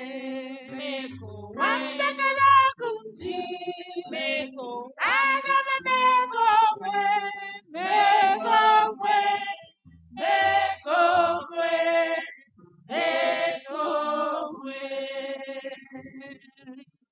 All right, bring it up. Any more money? Don't put it back. Don't put it back. We can come collect it. Don't. It already came out. Why are you putting it back in your pocket now? Over there. Over there. Once it comes out, there's no need to put it back. It belongs to us, even if we don't come to you. Huh? Good. We need all the money, even though we don't have a job. We need all the money we can get. Thank you, daddies and mommies, for the money. Go to work again and make more money for us. Amen. God bless you all. Happy Sabbath, boys and girls. Happy Sabbath, daddies and mommies. Oh no, that I didn't like that. Let's try that again. Happy Sabbath, daddies and mommies. Okay, yeah. They ate breakfast today. They don't have a choice. They have to feed us before they eat, right? Yes, we have to eat. Then, if there's enough food left, then they can eat. That's how much they love us, right? Yes. All right, boys and girls, I got a story for you to tell. Eagle and a crow. One time, the eagle was flying, and a crow came on his back and started pecking his neck. Ah, what is this thing pecking on my neck? Ah, he's a crow. He didn't even pay attention. The peck was hurting. He kept pecking and pecking and pecking. It hurts. But guess what the eagle decided to do? I'm not going to fight. I'm just going to keep climbing. Keeps climbing. Up, up, higher, higher. And guess what happened? What do you think starts happening? The higher the eagle climbed, the thinner the air gets for the crow. Right? The temperature was rising. The higher the eagle climbed, the more the temperature rises and the thinner the air gets for the crow. And eventually, what happened? Tell us what happened, Ugonna. The crow maybe fell off or. That's it. The crow, they didn't have a choice. They can't sustain it anymore. They can't breathe. They're not meant to fly that high. They fell off. Boop. On the floor. And guess what happened to the eagle? He stayed in the sky. That's where it's meant to stay. And he kept enjoying. The pecking was gone. You know, there was a time I told a story here, and I asked you guys, if I say that the sky is green, who would argue with me? All of you. All of the kids said they would stay here all day and argue with me. When I asked the adults, what did they say? Who remembers what the adults say? If you don't remember, I'm going to go to them because they are the ones that answered the question. And I'm going to go straight to the person that answered the question. What did they say? They said, yes, it is. It's green. Huh? They did not want to argue. Exactly. They said they don't have time to argue. They don't know what I was seeing. Maybe I was going crazy. They didn't have time to argue. But you guys say you will stay here all day and argue with me, try to convince me, right? What did the eagle do? Did the eagle fight the crow? No. What did it do? Ignored it and kept flying higher. You see, you guys might not experience this now, and I hope when you get to be adults and start experiencing, you're going to remember this story. There will come a time when someone will not even want to know the solution, but they just want to bring you down to their level. Don't respond. Don't argue. Don't fight them. Keep climbing higher. Who's up there? Who's up there? Jesus. There you go. Yes, he's watching. He knows your hands are clean. And the person fighting you don't have any reason to fight you. He will take care of you. He will fight for you. And he will elevate you to the highest that whoever is fighting you will not be able to touch you. Okay? That's what I want you guys to remember. And this applies to whatever thing you're going through at school. If it's a subject that you think you can't handle, it's too much, you can't understand it, get on your knees. God can help you understand it.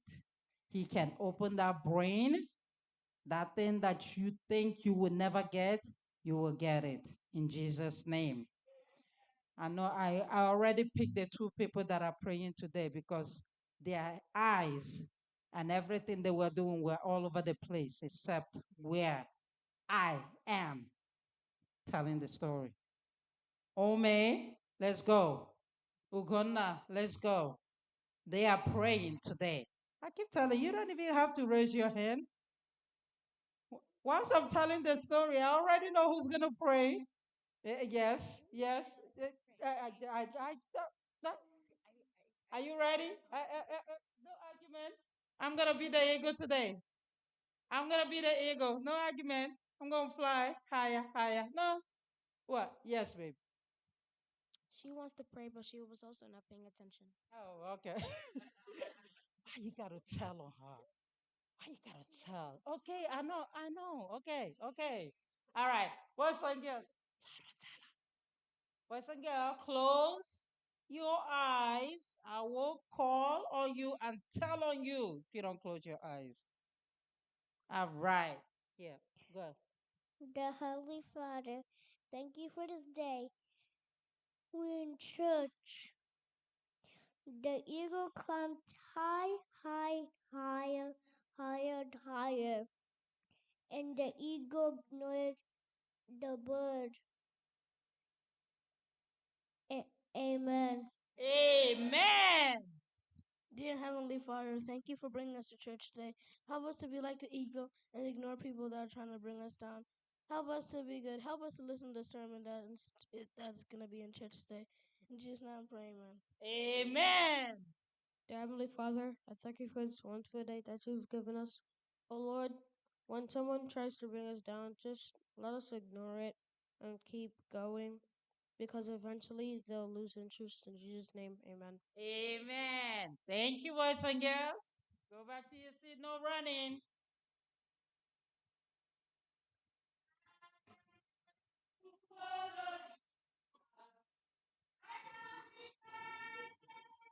To follow Jesus, I have decided to follow Jesus.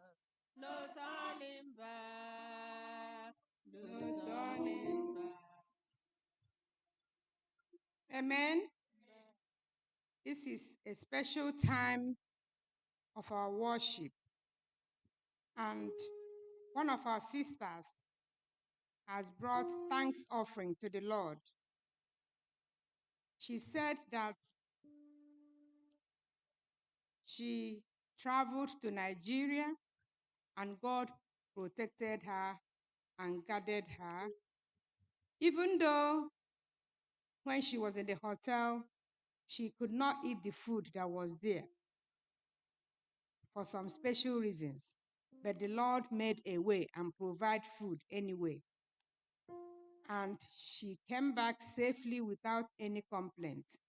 And she described this journey as a very successful one. What do we say to that? Amen. Tithe and offering belongs to God. In 2 Corinthians, we are reading the book of Corinthians, 1st and 2nd Corinthians this quarter. So I decided to take one of my favorite areas there for the tithe and offering. 2 Corinthians 9 verse 6 says, "He who sows sparingly shall reap also sparingly, and he who sows bountifully shall reap also bountifully." The Lord has given us bountifully. Let us have a heart of giving. Somebody I know and I love has once told me that nobody goes poor by giving. But however, whatever we give, the Lord finds a way to replenish it for us. So as you give, may the Lord sow bountifully in your garden and in your life in Jesus' name. No ka ego nada, genti udaya. Aingenenye Jesus, oganara ya. Nada, nada, nada, nada, nukaya nada. Abu ego Jesus, oganara ya. anyị ga-enyekwa Jizọs ịhụnanya ya. Ọ ga-anara nke ọma onyinye anyị. Nada, nada, nada, nada, n'ụka nada. Ọ bụ ego Jizọs, ọ ga-anara ya.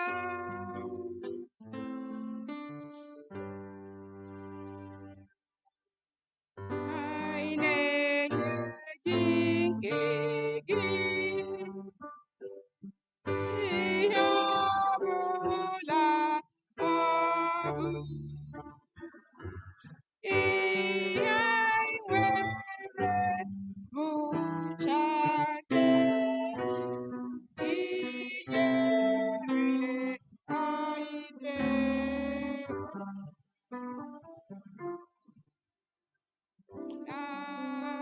Amen.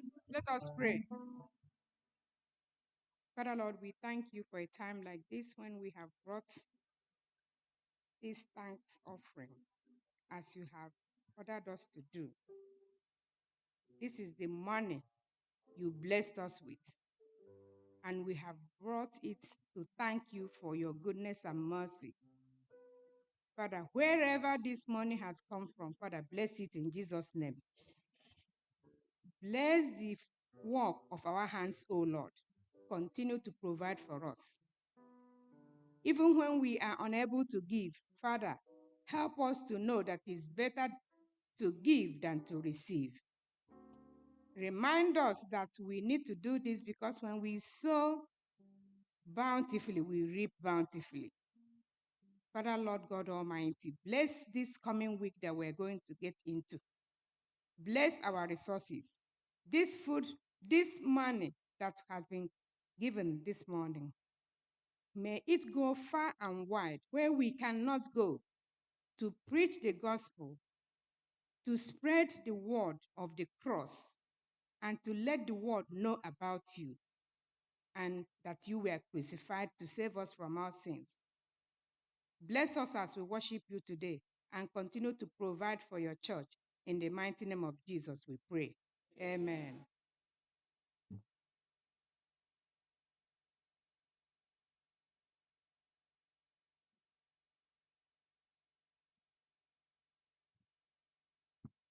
Happy Sabbath, church. May we rise once again as we take our Bible reading. Our Bible reading today will be taken from 1 Corinthians 9, verse 24 to 27. And it reads, "Do you not know that those who run in a race all run, but one receives the prize? Run in such a way that you may obtain it." 25. "And everyone who competes for the prize is temperate in all things. Now do it to obtain a perishable crown, but we for an imperishable crown." 26. "Therefore I run thus, not with uncertainty. Thus I fight, not as one who beats the air." 27. "But I discipline my body and bring it into subjection, lest, when I have preached to others, I myself should become disqualified." May the Lord bless this reading. In Jesus' name.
ndị ọbabụ unu emeela o.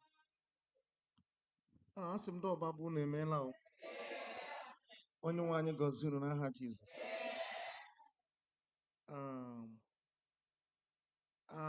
I was talking to Elder about the language that is used in this church, First Igbo Church.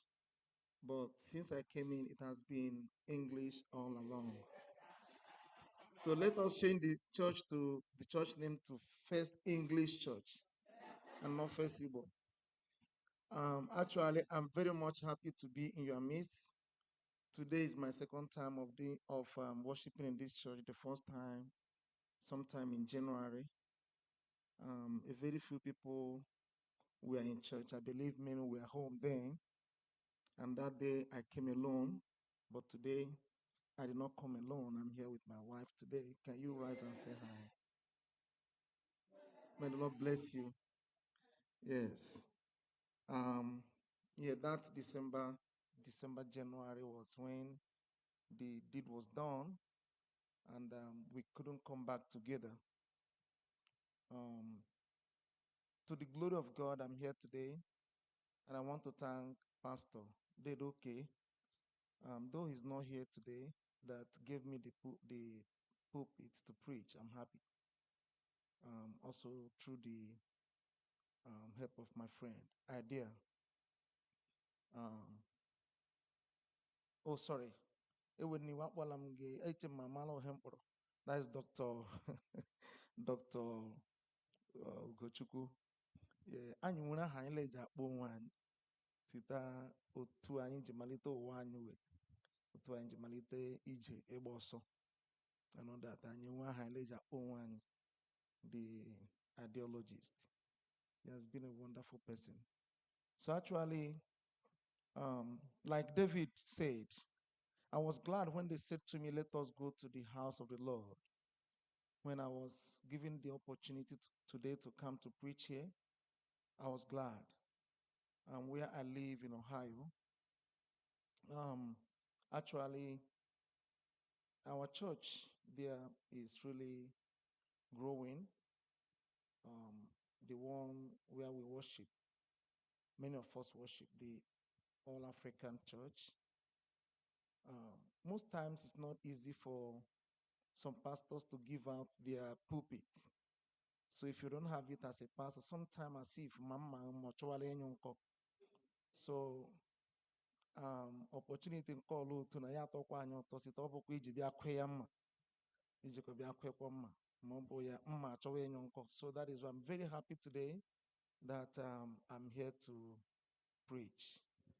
And I know almost everybody like the upcoming convention Agajimela Houston. Mandlile hamaga webe. Ndi onyela aga ebe. Okay, to God none. All right.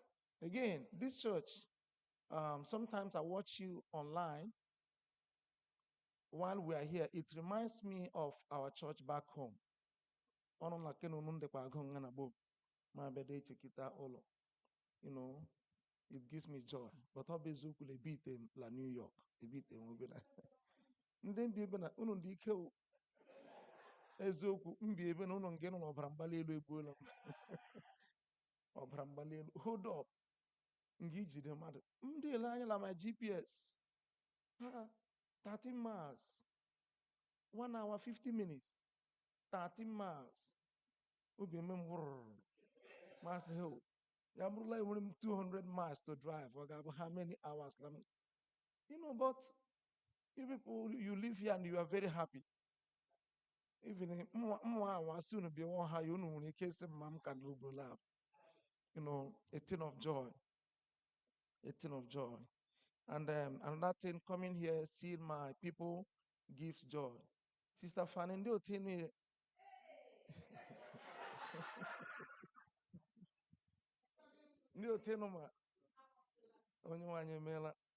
I'm happy to see you.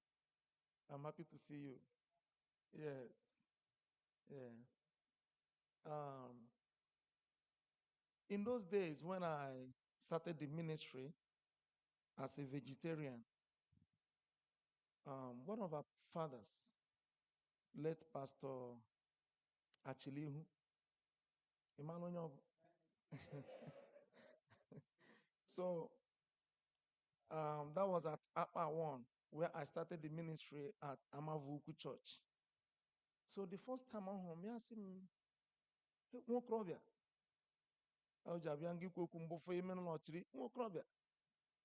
he didn't even vegetarian or do we make Master that the lad the me may I say, oh, le kwade efe body la ega efe body. I don't used to forget that. Le kwade efe body la, you know. So, but he was a good man. He was a man of God. He was a good man.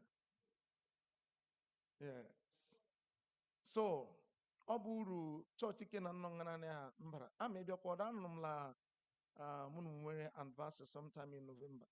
Chineke ndo anyị when October yeah. Chineke ndo ha lasa anyị ndudu ehia. A maybe ko bịa anụ nga onu nguru to ke na ya la bụ anniversary ehia ahụ to henga ga ime henga ga ime. Ọ ga-ebe a very wonderful moment in the presence of the Lord. Yeah. Unu weskuli wo ha ma anya gbasa adịla agbasa. I also observed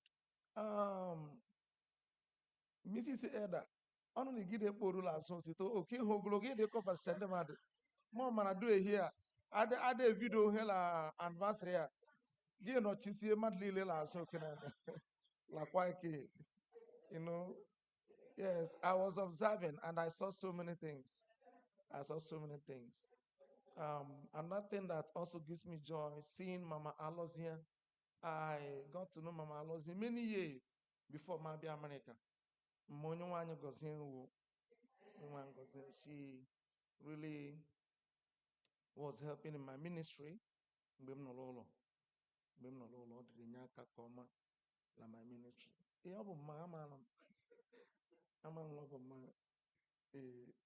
La Edam Bokanu di. Yeah, so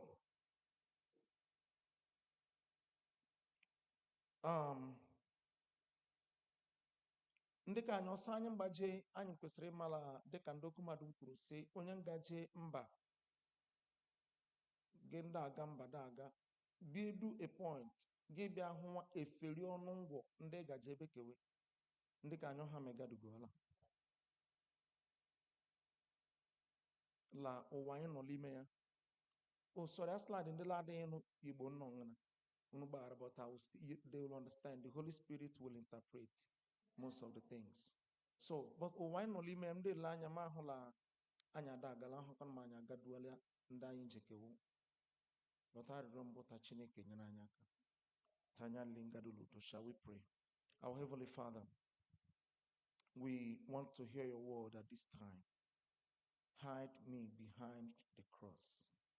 Let Jesus be seen. Please, Lord, reduce me to nothing, but speak through me. Bless your people with your word and sanctify us with your word that is truth. In Jesus' name. Where we had a Bible test, all of a sudden, my fellow officials disappeared. Where is the young man that read the Bible? Where is he hiding? Oh, he went back. Okay. Yes. That was a very nice reading. So pick up your Bibles and turn with me to the first book of Corinthians, the first letter that Paul, the apostle, wrote to the Corinthians. There in chapter 9, where we had a Bible test, reading from verse number 24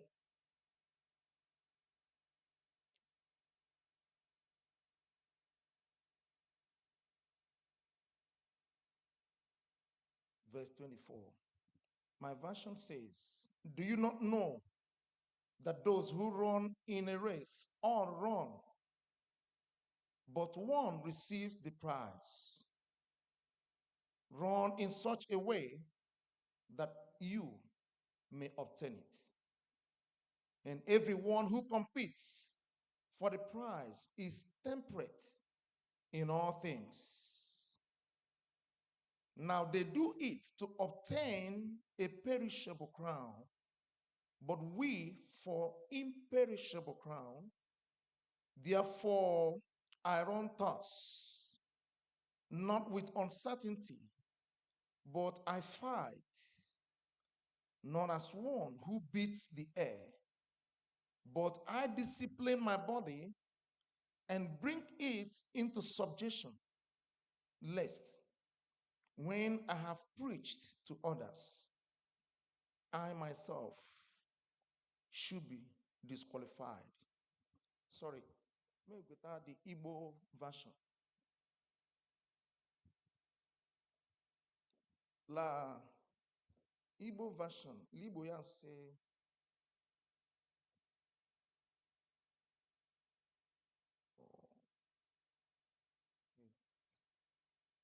First Corinthians 9.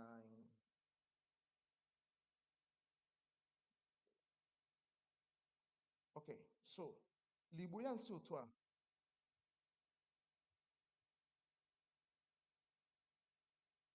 Unu amataghị na ndị na-agba ọsọ n'ebe ọsọ ha niile na-agba ọsọ, ma ọ bụ otu onye na-agbata ihe ọsọ na-agba n'otu a ka unu wee gbata.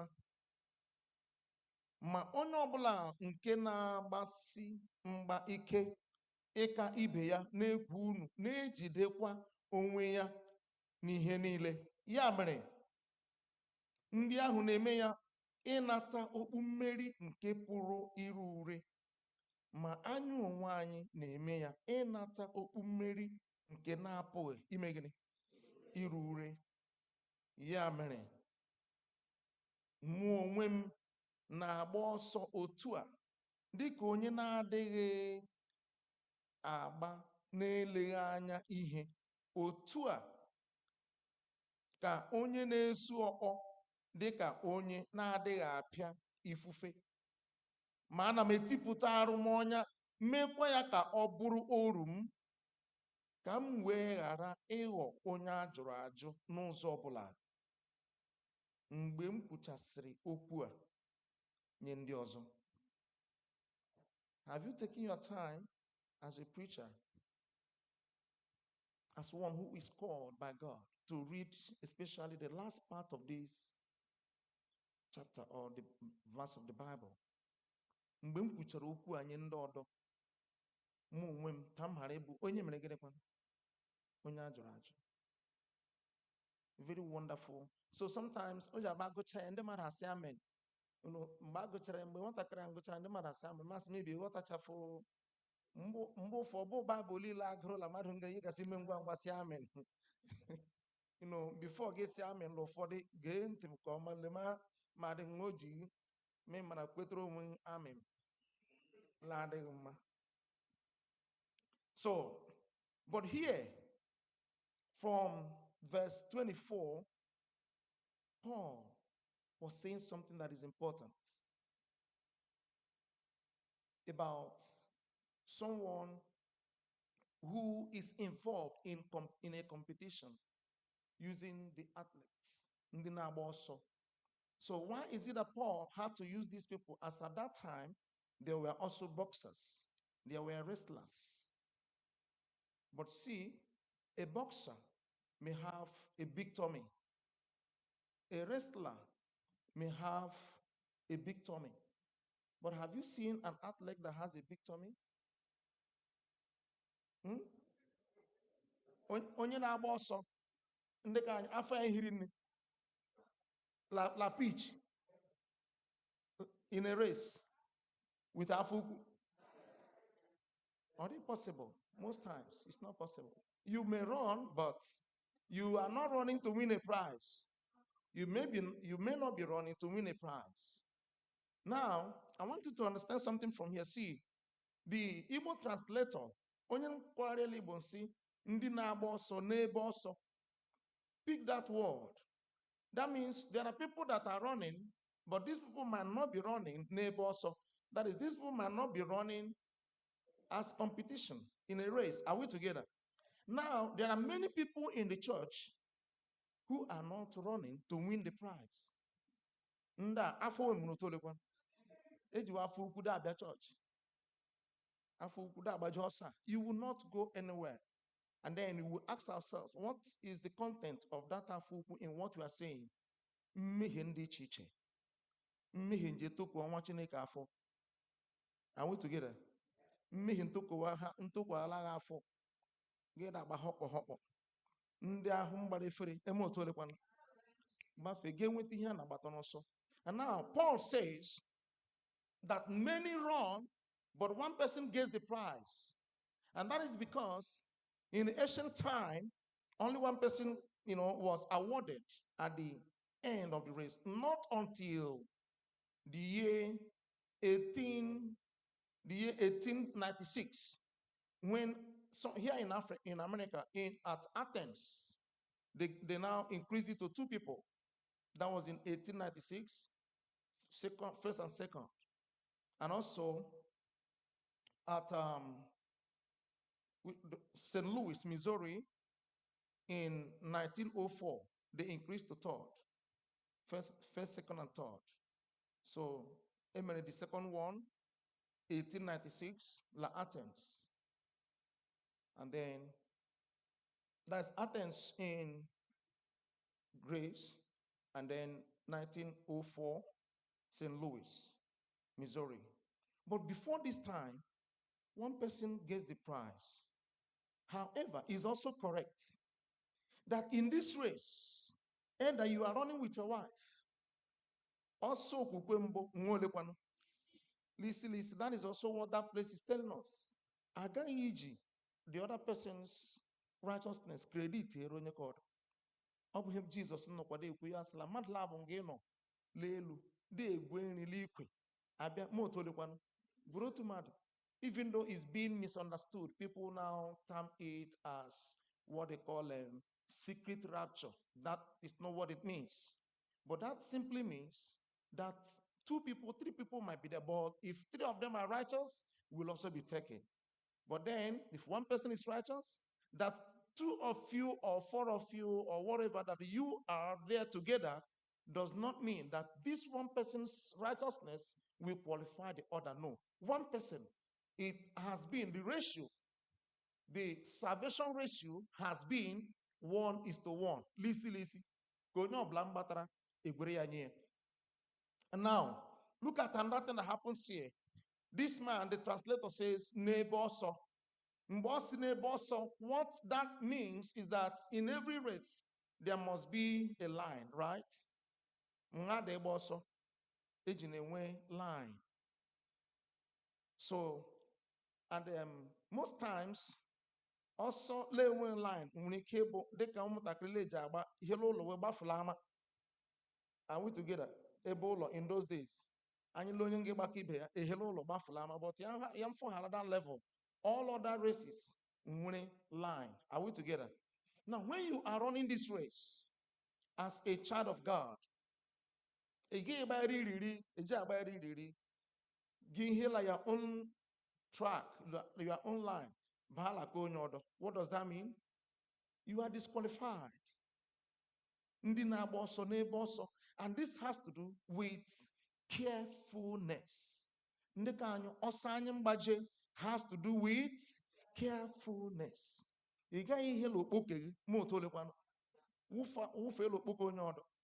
And do you know that when you are running, any little thing, even just 1 second like this, are we together? Yeah, I did well when we were in school in Unical those days. 2003 Nuga Games at Unibank. I tried.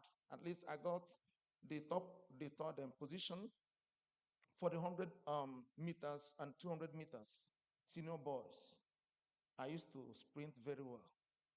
And our trainer those days will tell you, do not attempt to look back until you meet the line. Any hang about for when you do 4 or 5. Just a little thing like this. Are we together? So, and when you are running, humble your target. Maybe Gadul at that point, he went up here, you've not gotten it. The worst thing you will also do is to judge someone when you are still running. You don't have to get yourself involved in judging others, the way they are running and the way they are not running. The same thing here as a child of God. You get yourself into a big trouble with God. When you are still running, are we together? You've not gotten it, but now you start judging others. But that does not mean that what Paul said to Timothy will not happen.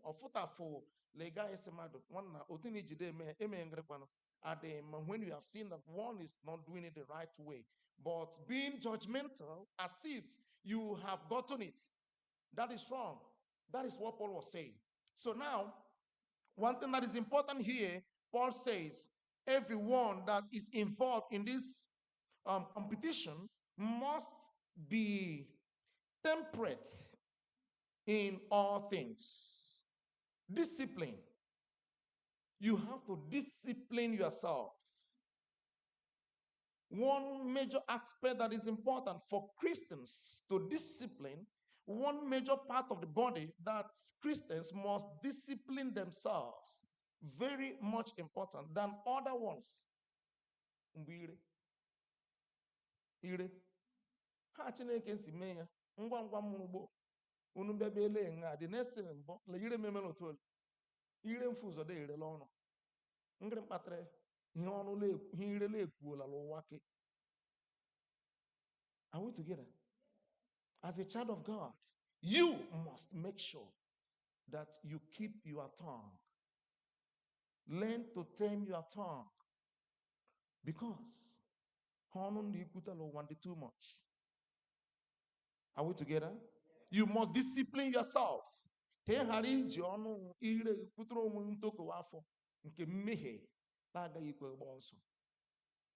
that thing I also know about the athletes. Ịhụ otu na m ji nwatakịrị njikere ka na mmiri bụ eji anụ otu na-eme oil mass get ready go. Will it work? It doesn't work.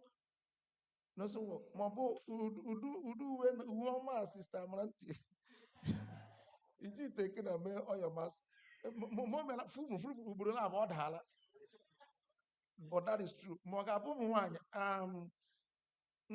leje ama ukwu mkpụrụ lab gị gwere ukwu mkpụrụ lab si na measure on your mass, get ready. Meanwhile, in fact, I know that. Here ngana do ngana sita the very first, the outer layer. Right? So meanwhile, here ngana do ngai. At least number one, can have fulari. Then and then Dimburu cannot the space later mbo right? So Dimburu cannot give you the space to are we together to sprint. And now, get home and Yaga Manita Gawa, Dimburu. Memele, and they are put our boss, Emil Tolepana. What am I saying? Everything the burdensome on you that is called sin, you have to do what? Barossa, be free that bossa. Again, Mampuru Bafia, May Mola Umpuru, Yada Flaha Lozo. So, while you are on this race, make sure that you run. The song, I remember the third verse, and see, you run a straight race through God's good grace. Are we together? Straight. You know, it has to be straight. Obi Jagwo, Lord in the church. Gimbekwa church is Saturday. Give that body also straight. I only deba straight on a Sabbath day, but from Sunday to Friday in the community, give that about a Jagwo.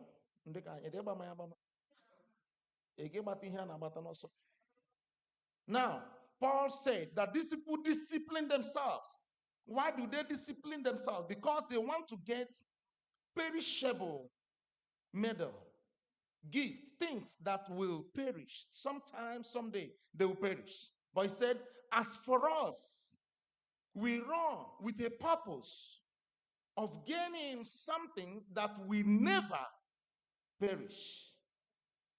That is to say that lanye kwese fu isita wantakala ha anya anyị ndị hụbo kpọkesiwa nwa. Because when it's something that is bigger that Jesus has kept.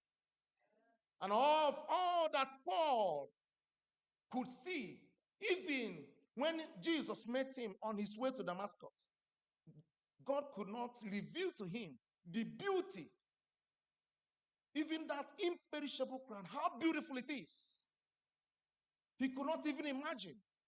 God could not even give him the imagination of the beauty of that crown. Yes, anya ahụbeghị ya, ntị anụbeghị ya, ọ batabeghị n'ole n'obi mmadụ.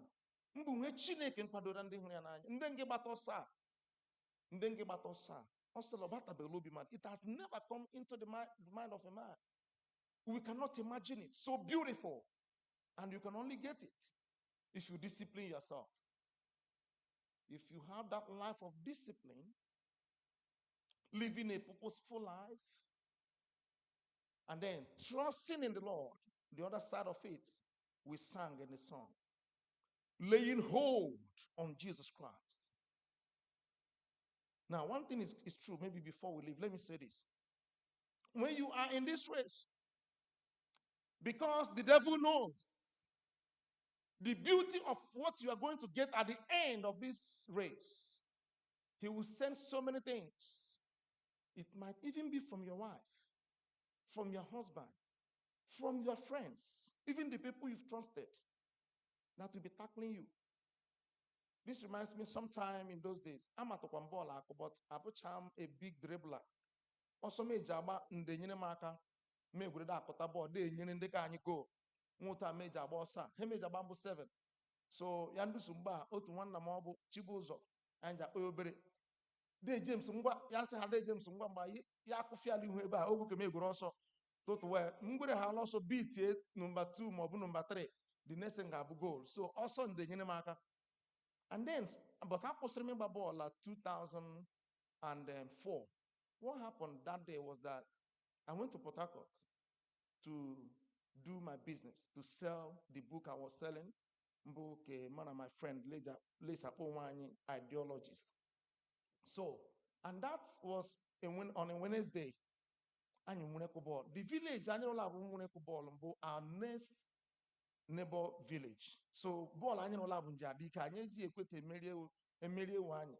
Ejikone ekwete anyị merie because we merie anyị ha anya agaghị gala ụzọ. Anyị merie kwa the same thing. Ngobla anyị hụrụ anyị asị anyị emeriela unu. So on that day, I got Port Harcourt, hoping that I will come back on time. Unfortunately, there was a heavy traffic hold up. They can't man able flyover on our way from Port Harcourt back home. So yeah, before man bedula ball that day, the first half I'm a little maybe for like 10 minutes before first half I will one bedroom oh obi aton de ka anyoto mama bala field and immediately mbatra chibuzo asekwa de James iman ha leje me ka de kama ya ko ye ba meguru oso atụtụ la goal mgba hey goal obi aton onye oblo to anya enyewe number 1 ka de ka number 2 abịa hem nukwara mbụ nke iru kujie James okwu kujie ya okwu kujie ya okwu and ngwa asewe kujie ya okwu hem nukwara nga mbụ ya akụ. I'm telling you. And that was the end of that. Yes, that was the end.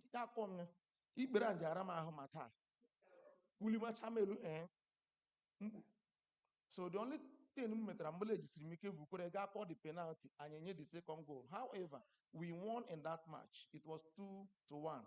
But then what am I saying? Mbo, we the ball, go win your goal.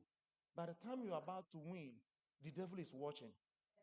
The devil achọ Nkiru nonda. Nkiru anweke budi Nkiru mengre kwano.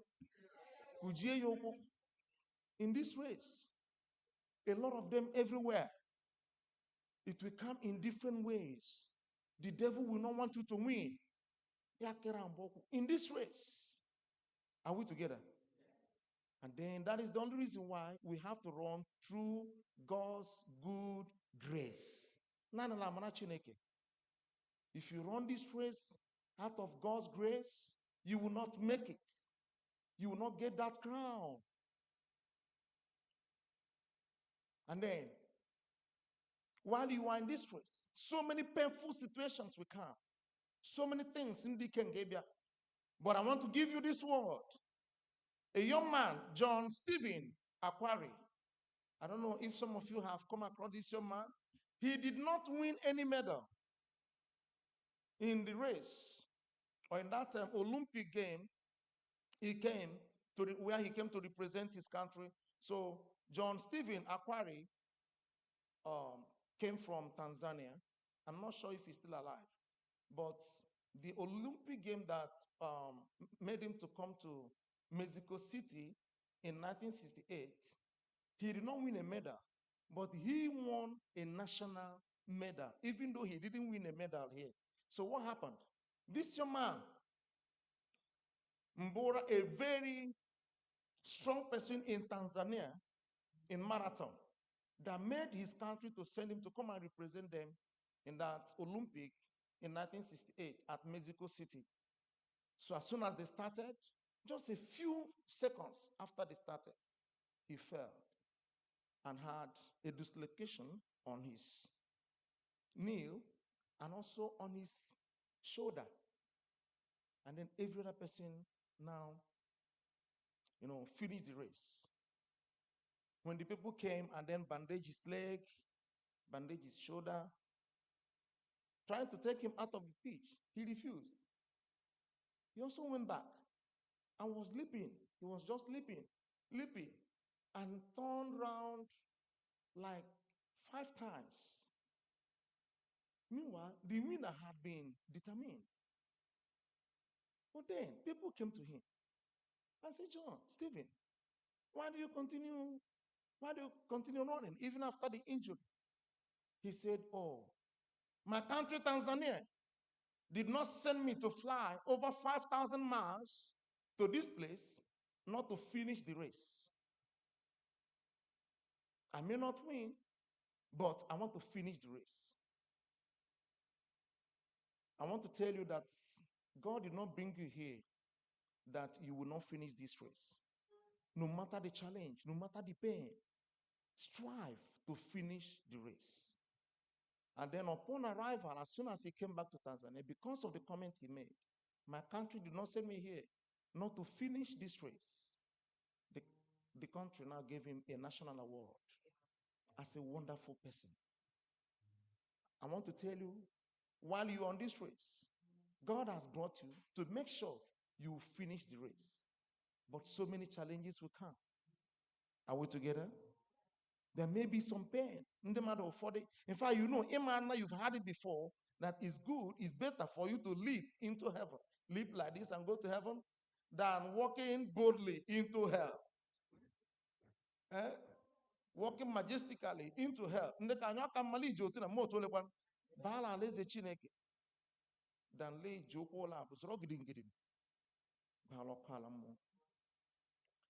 last thing I want to tell us, if that will be the last, sometimes when pastors preach and then they keep saying the last one, the last one, the last one. But this one may be the last one or maybe not. But I do not wish to keep you longer than this. While you're on this race, be careful. N'ihi na akwụkwọ nsọ si onye na-eche na o guzorola ya meginekwan lezie anya ka ị ghara ịda. While you're on this race, be very careful. It calls for you to be careful. Also be careful when people start clapping for you. You know what happened to the baby fly?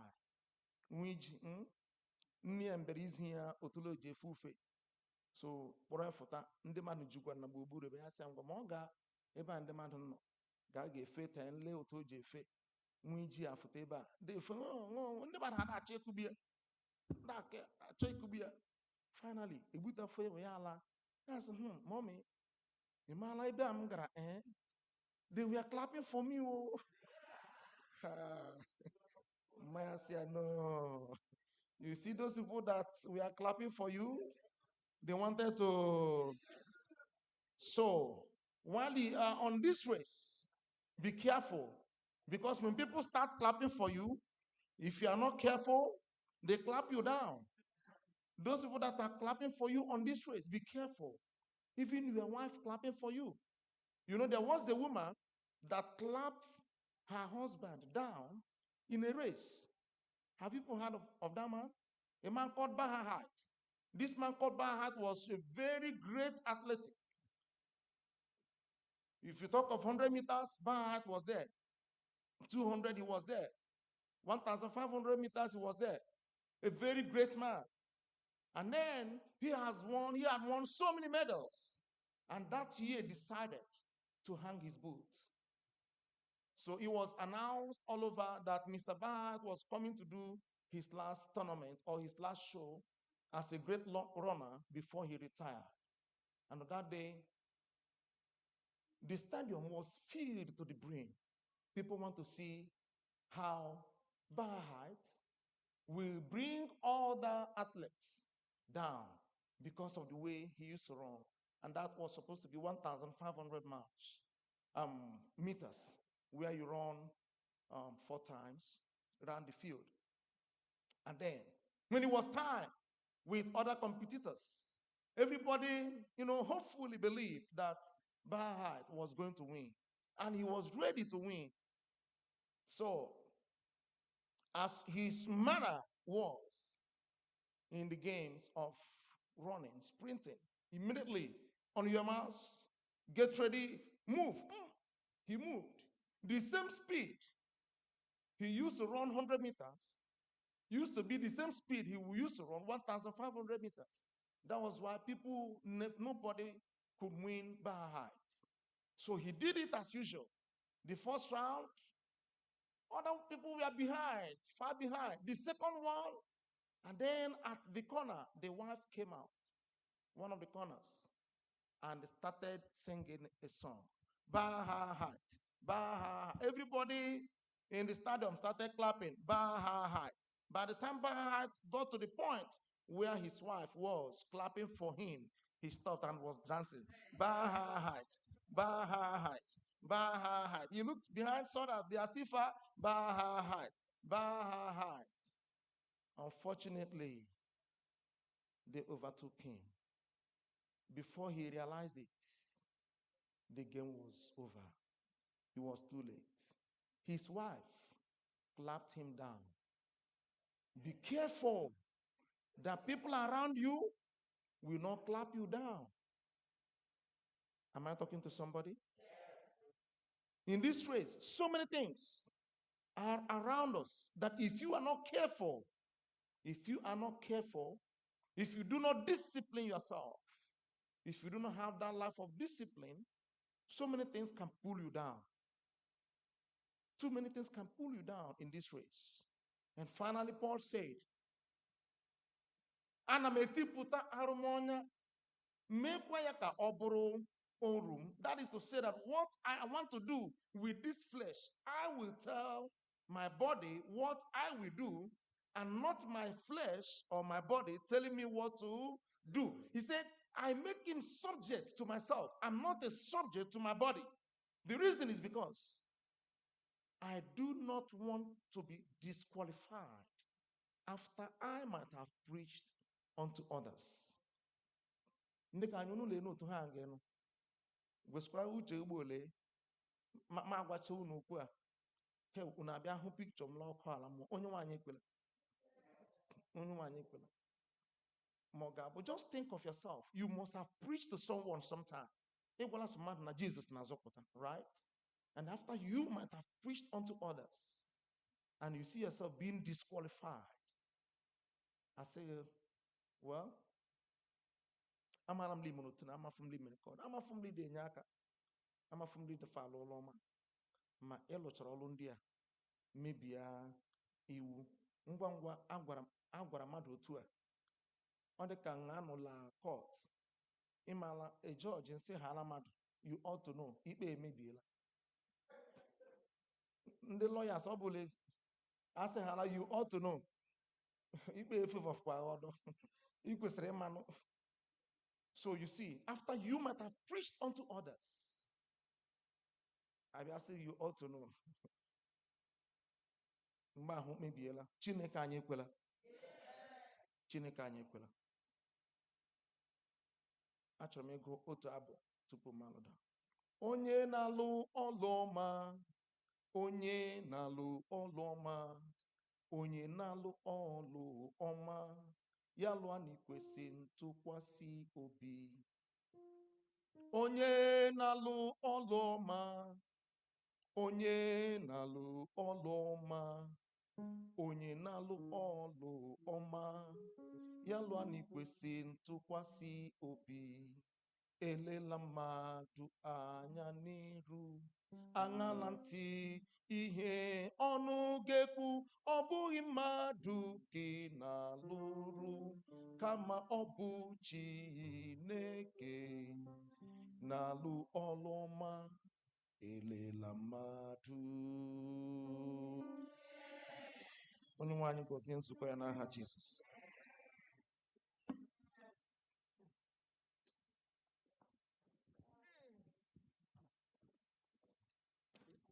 Amen. Let's all rise. Shall we all rise as we bring the service to a close?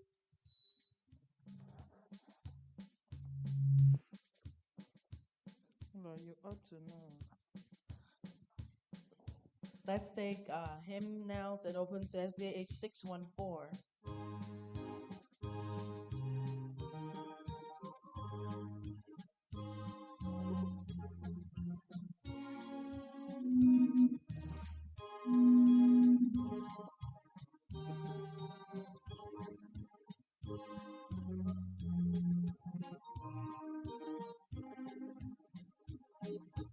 Sound the butterflies in the forest night, rest the stubborn heart for the Lord. Gird your armor on, stand from everyone, rest your cause upon this holy one. Rose soldiers running round the corner, ready, steady, that's the word of the Lord. Onward, forward, shout out Hosanna, Christ is captain of the mighty throne. Strong to meet the foe, marching on we go, while our cause we know must prevail. Shield and banner bright, gleaming in the light, fighting for the right we never fail. Onward, running like a banner, ready, steady, that's the word of Lord. Onward, forward, shout out Hosanna, Christ is captain of the mighty throne.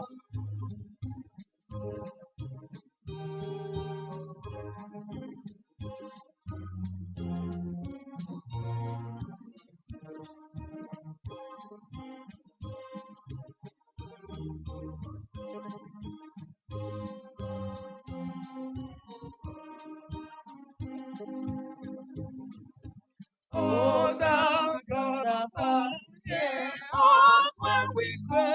Love us one and all by thy grace. When the battle's done and the victory's won, may we wear the crown before thy face. Lost and soldiers rally round the banner, ready, steady, that's the word of Lord. Onward, forward, shout aloud Hosanna, Christ is captain of the mighty throne. Oh, rouse them, soldiers, rally round the banner, ready, steady, that's the word of Lord.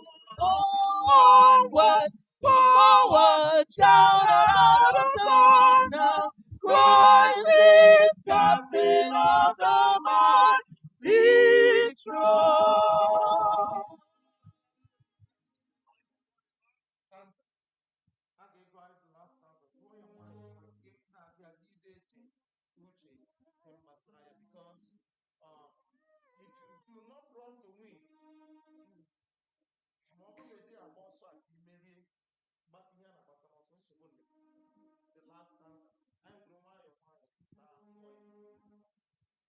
Oh, thou God of God, hear us when we call.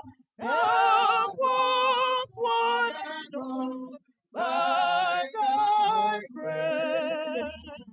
When the battle's done and the victory won, may we wear the crown before thy face.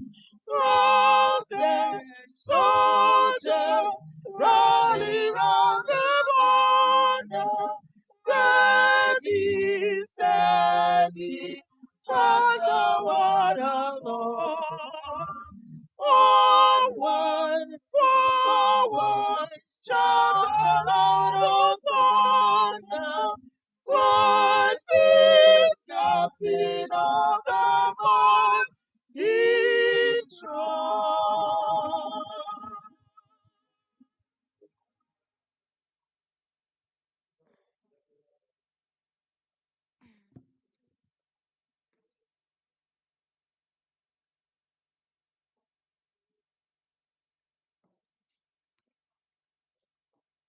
Let us pray.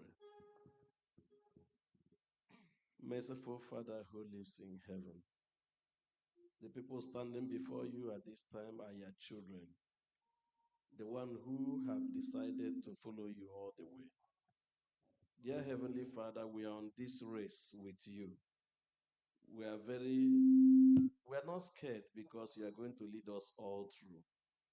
Heavenly Father, the war is raging. The challenges are everywhere. There are a lot of distractions on this path that we are running. But by your grace, we shall be victorious. Heavenly Father, may we not be distracted.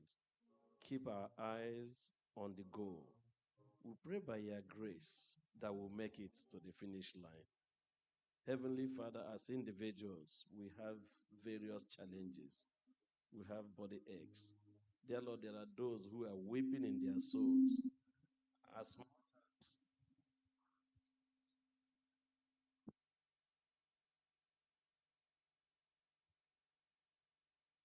As much as we may not confess all that, as much as they are not very visible, but down in our hearts, you know the pains that we are bearing. Dear Lord, we pray as we confess individually and collectively those pains today, we pray that we shall never go back home with them. Father, may you stretch forth your healing hands on your children who are ill. Dear Lord, there are so many of us who are sick. There are many children of yours who are in pains, either in their sick beds in the hospital or at home. Heavenly Father, may you send down your mercy. May you stretch forth your healing hands, O God. Grant them relief. Support these families. Support your children. Bring them relief, Heavenly Father. So many of your children are having so many other challenges in one way or the other. Dear Lord, as we have worshipped today, dear Heavenly Father, we pray that these pains will never weigh us down. That, dear Lord, that your angels will carry us on their wings. And, dear Lord, bring us relief. Your pastor has spoken to your children. Dear Lord, we are lifting the man of God before your throne of grace. He is on this race also with us. And as he has said, God forbid that we'll finish this race and we'll be found wanting at the finish line. Dear Lord, help him, help also his spiritual growth. Dear Lord, support his family, support his business. Continue to help him even as he runs this race. He is standing here encouraging us to keep faith. And the other way, oh God, I know from heaven, you're also encouraging him to keep on this fight. Dear Heavenly Father, at the end of the day, after we have finished our work here on earth, our earnest desire is that himself, his wife, his families, alongside our own families, that we shall be taken up to heaven, where we shall spend eternity with you. May you do this and many more for us, for we have prayed in Jesus' mighty name.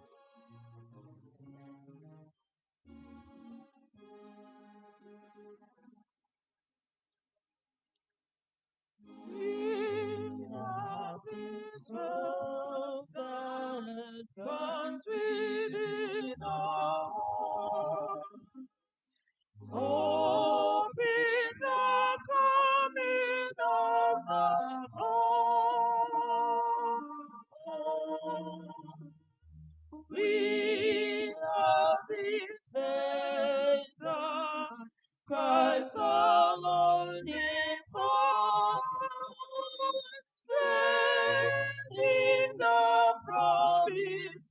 of His word.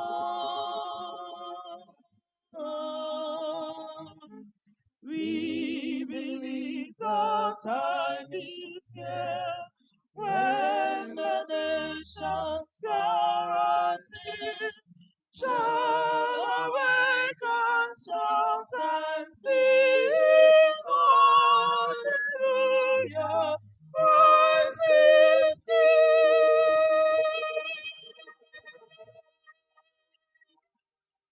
We are His own God, but within our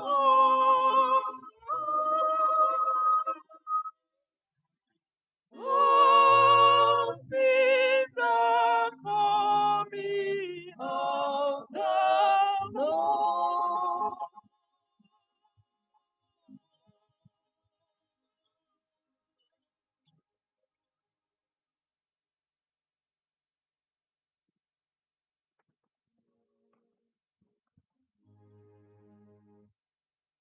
May we be seated? This is a moment of meditation. I would like to ask each and every one of us, just take 1 minute and speak to the Lord privately.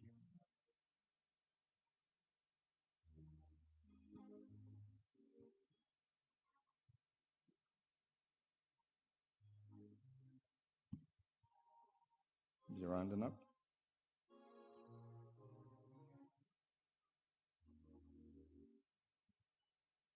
Oh Lord, our God, we want to thank you. We want to thank you for the message. We want to thank you for the messenger. We want to thank you for you, the mighty Jehovah, who brought this message to us today. As we run the race, may we win that race in Jesus' name. Amen. At the end of Paul's life, he said, I fought a good fight. I completed the race. And importantly, I kept the faith. As we depart now, as we continue to fight this fight, may we also keep the faith in Jesus' name. Amen. I have an announcement.